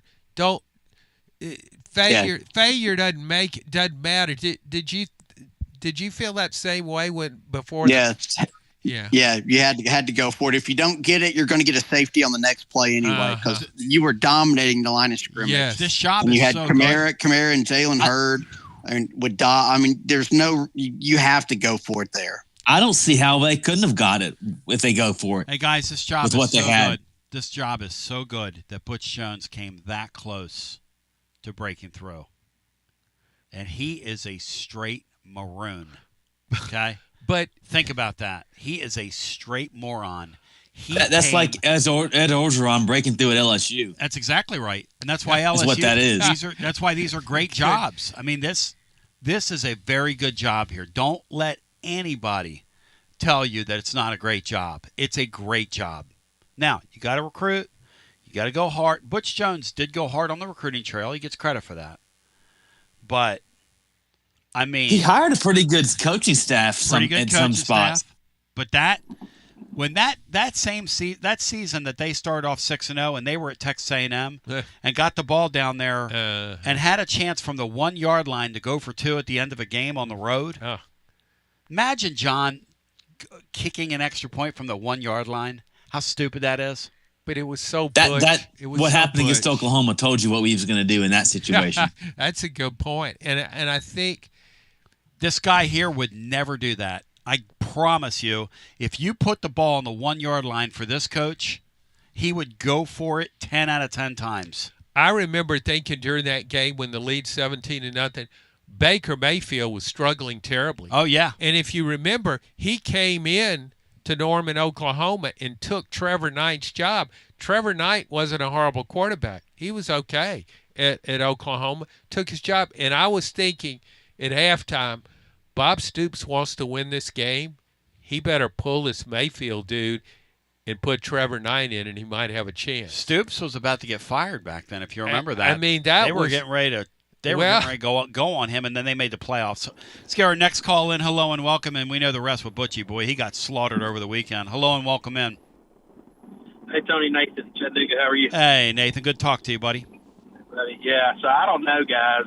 For me, the gut wrencher from that, there's so many to recall, but when we were at Florida and we didn't call a timeout and coach our guys up, and we allowed that busted coverage to stab us in the heart and lose that game down there, that was probably mine. Yeah, I think that's another good one. But the thing John's talking about, which bears repeating, is when you get these games in your building and you have a chance to break through, you can change the trajectory of how you're viewed by the way you perform on Saturday if good things happen. I mean, you will be seen in a totally different light after Saturday's game. Yeah. Yeah. You know, those guys, I remember back when I was kind of Von Bell, I was around when all that stuff was kind of down in my area and went to school there and stuff. You know, I had some buddies that knew folks that were in the atmosphere of Georgia and Alabama at that time. And Kirby Smart, obviously played at Georgia. Will Muschamp's from Rome, which is just right down the road from me, and was talking with some guys, and it's when Kirby was at Alabama, and this just conversation that was going on, but their thought process was they really envied Mark Richt's job at Georgia because of that talent base. Statement was made they felt like if they were coaching there, they would be unstoppable, and just because you didn't have to leave really the Atlanta metro area to get all the guys that you need. And he's kind of proven that. I mean, there's a lot of dudes down there. And we were talking about this earlier, but I really think it's important when you're in that kind of situation. You got this bountiful crop of recruits right there at your doorstep. I mean, heck, if Houston could sign all the best players in the metropolitan area of Houston, it'd be a national championship contender every year. No doubt. But if you got to go elsewhere too, and that's what Kirby's done. That's what Nick Saban did at LSU. But your point's well taken, Nathan, in that people used to look at Mark Richt and say he was coach good enough for all those years, but they were never, like, great. And in comes this guy that takes it, and a lot of Majors people aren't going to like me saying this because I love Johnny Majors. He's my guy. W. Lynn, close your ears. It's kind of like when Fulmer took the Tennessee job, and they started recruiting those interior defensive linemen, and they went from very good to great, like overnight. And it was very interesting. Majors had very good teams. Very good teams. It was always possible for that. They weren't great. Always. I think they were really possible. Excuse me, but I think they were really close. I think what really the 90 team was great. Well, could have been great. I think what impacted them, they didn't have great. Their schedule was really difficult. Yes, and I think maybe one of the worst breaks in Tennessee football that I've watched in all the years I've followed it was the injury to Chuck Webb. That's a good point too. That guy was a Heisman candidate. He was unbelievable. Throwing Cobb off the team also didn't help that year before. That's right, Brian. And Mark Richt also played in an era against Nick Saban and Urban Meyer. He was up against it. That time in the league, that early 2000s, when you had those ringer coaches come into the league, that's a really good point because Fulmer and Spurrier sort of had the run of the 90s, and it was like the bum of the month club in this league. Even the Habs had bum coaches back then. They really did, didn't they? Yeah, well, Georgia had Ray Goff. Ray Goff, oh my gosh. LSU had Curly Hallman. Auburn was Calfhead. Who was Calfhead, Brian? I'm sure I remember. Jim Donnan. Jim Donnan. They called him Calfhead. Well, you know who really excelled, but it all fell apart was Bowden. Yes, he Terry did. Bowden at Auburn. Yes, he did. That's kind of a lost part of SEC history. That this guy, I think he might have won his first 19 or 20 games. They had an but undefeated year. They were on probation. Anything else for us, Nathan? You're the man. Yeah, last thing is the throw that opened up my eyes with the Aguilar kid was the one where he kind of threw it, but I think it was on purpose. I don't think he placed it down kind of around the ankles of that kid that ended up calling the touchdown back in the Syracuse game. But I think he was throwing it there for, it was a purposeful throw because only his guy could get it. Y'all know what I'm talking about? Yeah, Matt, who was the receiver on that play? The one in the end zone, I think Brazel. I think it was Brazel. That's right. Yeah. But I thought if he could place a ball there and he can make those kind of throws, we might have something. But anyways, let's go get them, guys. I hope we have great. I hear you guys celebrating on Saturday night. Oh my gosh, man. We'll be on to like 5 o'clock in the morning if that happens. Let's get our next call in. Hello and welcome. You're on our TLD Logistics Overdrive Overtime. Hi. Hey, gentlemen. How you guys? Hey, Greg. Welcome in. Hey, glad to be here. Hello, John. Hey, going. I've been thinking about Agalar quite a bit and his family. And I'm a lifelong Tennessean, born and raised in Tennessee. People that I run with all my life, their families have brought them all up like we ought to be brought up, in respecting people and doing things that are right. Main thing, doing things that are right. And I think Joey football is a gift from God. I'll just say it outright. And we all Tennessee fans should be thankful. This kid, as we've been hearing and saw videos of his mother and grandmother, when he ran through the tee, the emotions that were brought out, and you know what that means to us Tennessee fans, a family and a player who are thankful that their kid is there and the kid is thankful he is there. When we had a player we thought it was better than he ended up being, and a family didn't care about where they were, wanted more, tried to get more, that's bullcrap. Send him on his way, and I'm glad it ended up like it did. We all should be thankful. I tell you what, I think Joe is going to shine in this game. I think he's built for this game just by hearing him talk and just by watching him play.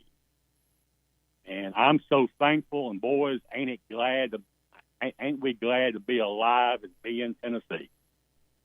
Greg, I'll tell you this, and I appreciate you. Thank you. I don't know what your weather has been like the last 2 weeks. You and I were talking about this the other day. The last 2 weeks of weather here in East Tennessee have been, I don't remember a 2-week period where the weather has been more perfect than it is outside. It has it's been phenomenal. Splendid here. Coinciding with Joey football. I'm starting to think that this guy's like the Candyman. He can take the sunshine. He's done it all, Matt. He's done something that Tony Vols wasn't able to do that night against Auburn, Matt, and that's affect the weather. That's how much of a force of nature this guy is, Matt. This guy's affecting the weather. Since he took the field, Matt, it has been incredible here. But, you know, Tony, Greg made a great point when he talked about how Joey was raised. I think that's significant. And I really think you mentioned earlier about look how well he's handled failure. Some people handle failure, but they can't handle success. I just think he's got the foundation to do both where he can handle success also. Hey, Matt, I'm going to ask you this Thursday. I don't want you to answer this right now. But your assignment is between now and Thursday. I want you to answer the question, do you believe?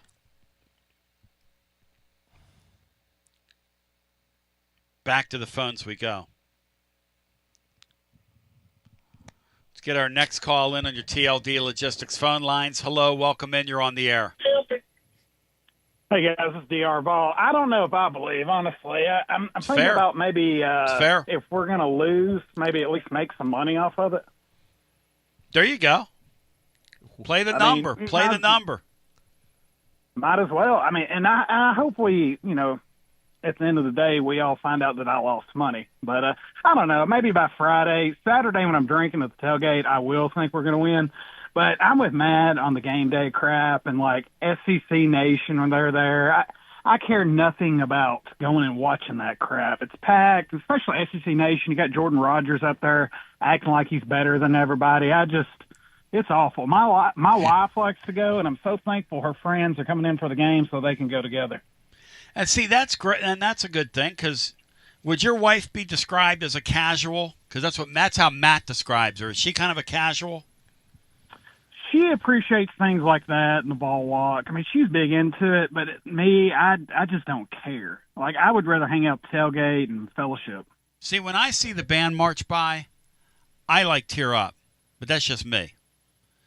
There's something about that marching band that kind of gets me. What's cool is when the team buses drive by on Neyland Drive and you're standing there watching them go, that's kind of as cool as being the ball walk. Because everyone's honking at them and yelling at them and the concept, encouraging them. And then when the visiting bus comes down and they start rocking it, that's next level too. Oh, that's Philly. I'm sorry. The other thing is the concept of taking a nice Saturday and getting in a jam-packed crowd of people to look at damn Paul Feinbaum. But you know what? My wife, Melinda, loves when these SEC Network and here's what D. Arval's wondering. He's not going to say it out loud. I am, and you said it earlier. Why do we need their validation? That's what this is. It's Matt. Why does our fan base need validation from those people that this is the game of the weekend? I don't need Kirk Herbstreit to come here and tell me that. I don't need that. That's a great point, Tony. I think that's why I've always been like Joel Klatt and all them. I don't really. We're third hour. I don't give a shit what they think. No. I care more about what guys like y'all think, because y'all we're in the middle are there of it. in Knoxville. We're in the middle of it, and yeah, Matt, why do these fan bases, and we're not alone, but why do we need validation, Matt? Because that is what this is. Yeah, I don't know. Again, I don't get it. I just think it's kind of silly. I mean, I guess there was a time, when Heupel first got here where maybe you kind of needed that, but, because you'd been in the wilderness for so long. But, I mean, you're firmly enriched there as a top 10, top 15 program in the sport again. So you kind of can be above some of that. You play in the Southeastern Conference. You don't need it. I know. I wonder, how do Ohio State fans react when game day comes there? They don't care. Do they care? I don't know. I think Matt hit on it. It's more the casual fan. It's like you're in the national spotlight. Yeah. It's like you're going to get to be on TV. Yeah. So take your sign. And go down there and have fun. And if that's you, listen, I'm not. No, it's fine. Hey, different strokes for different folks. I will sit in the park and play my guitar for 4 hours, and nobody else is going to do that. I mean, listen. Nobody's going to do that. Nobody. John is going to go get lost, go up on a ridge somewhere and watch a bunch of birds that you and I will look at and go, I hope they don't poop on us. And he's up there trying to figure out what they are. Like we're all different, but if you're going to get down there and stand there for their 3-hour commercial, you're a damn dupe and a dope. No, I'm just kidding. You can do what you want to do. I'm just kidding. No, I'm just kidding. It's great to do that. It is they great. Enjoy that? Absolutely. If your wife enjoys that, when I went by all means. I was on your wife, D. Arval, by all means. I was on Georgia. Tennessee was playing at Georgia. Yeah. The SEC Network was there years ago, and I was on with Feinbaum. So I went out there to the set there. Tim Tebow was kind of just starting then. Yep. Yeah, and Melinda worships the guy. Yep. And I said, do you want me to introduce you to him after the show? And she just kind of froze and said, I wouldn't be able to speak. Go! D. Arval! Let's go! You know, and I know you are about to end the show. I'll hang up with this. It's kind of like the guest picker. I don't give a damn who they get. I'm probably not going to watch it anyway. The one person, as long as it's not Eric Ainge to overinflate his ego even more, then I don't care who it is. Hey, you have a great day, guys. Maybe Brian Rice will get the gig. Thank you, D. Arval, thank you. How tired is the SEC, the traditional fans, the long-standing SEC fans all over the Southeast? Yeah. How tired are they getting of Matthew McConaughey? Oh, my gosh, Matt. Does he know 5 years into this thing how big of the target's going to be on his back? Oh. He makes David Keith back in the day look likable. I mean, what are we doing? Yeah, but David Keith was kind of a part of the whole thing. Yeah, he was. There's your guest picker, we David call him Keith. Coach Keith. You know what? That would be a guest speaker, a very, very underrated actor. David Keith's a really good actor. Great actor. Coach He's Keith. had a great career. Incredible. And he lives here in Knoxville, but he doesn't. I just thought he doesn't resonate. Well, no, but he also Matthew McConaughey. It's look at me. I don't think David Keith wanted people to say, "Oh, look, there's David Keith." He's such a Pete. That guy's such a Pete. He just wanted not in St. Louis to be close to the football team.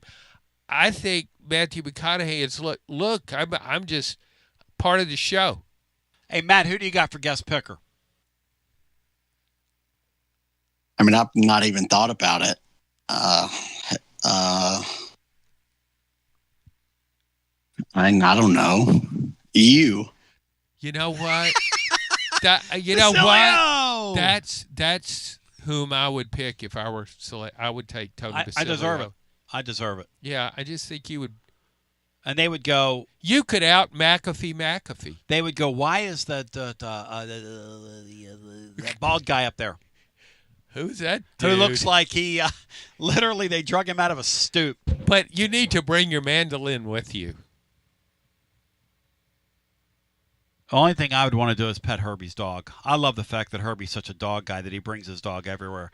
Even the guy's dog's overexposed.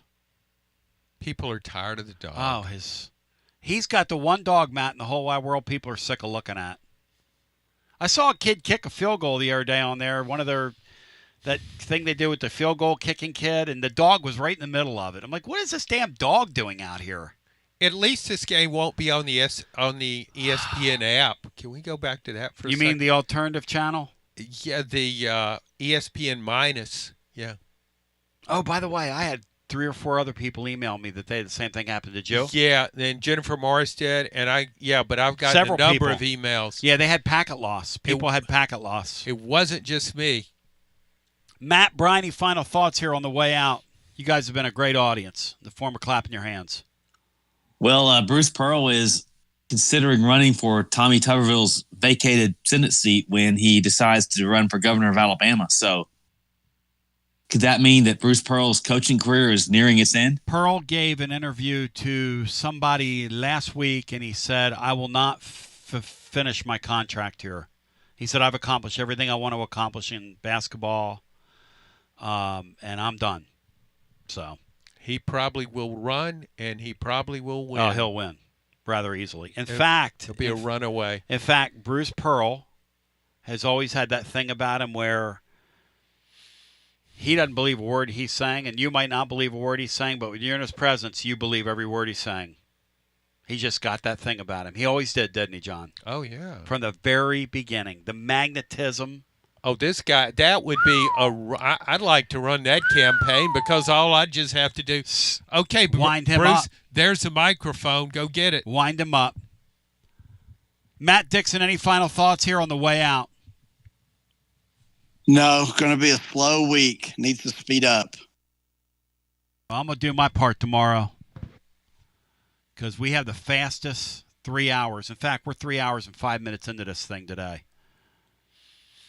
And I want to thank TLD Logistics. They're online at tldlogistics.com. Shout them out right here in beautiful Knoxville.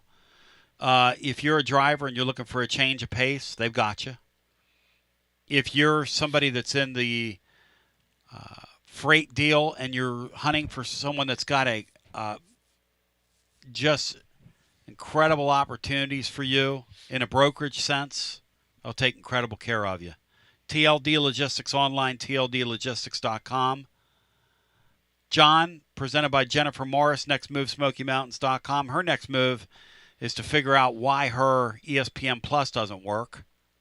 But your next move is next move, SmokyMountains.com. John, do you have... My wife was screaming. Screaming at that set. Screaming. Why do they do this? I like your wife's got some spunk to her, John. Why do we have to watch it on this? What is this? She's got some spunk to her. Could Bruce Pearl be president of the United States anybody, one day? Yeah, anybody could. Yeah, why not?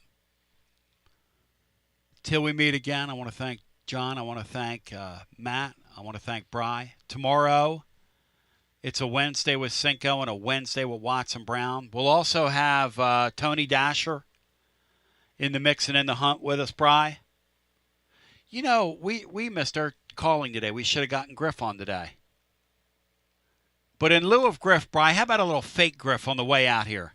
Man, I'm an advocate, man. I never held a coach accountable, man. It's always a player's fault. The coaches are perfect, man.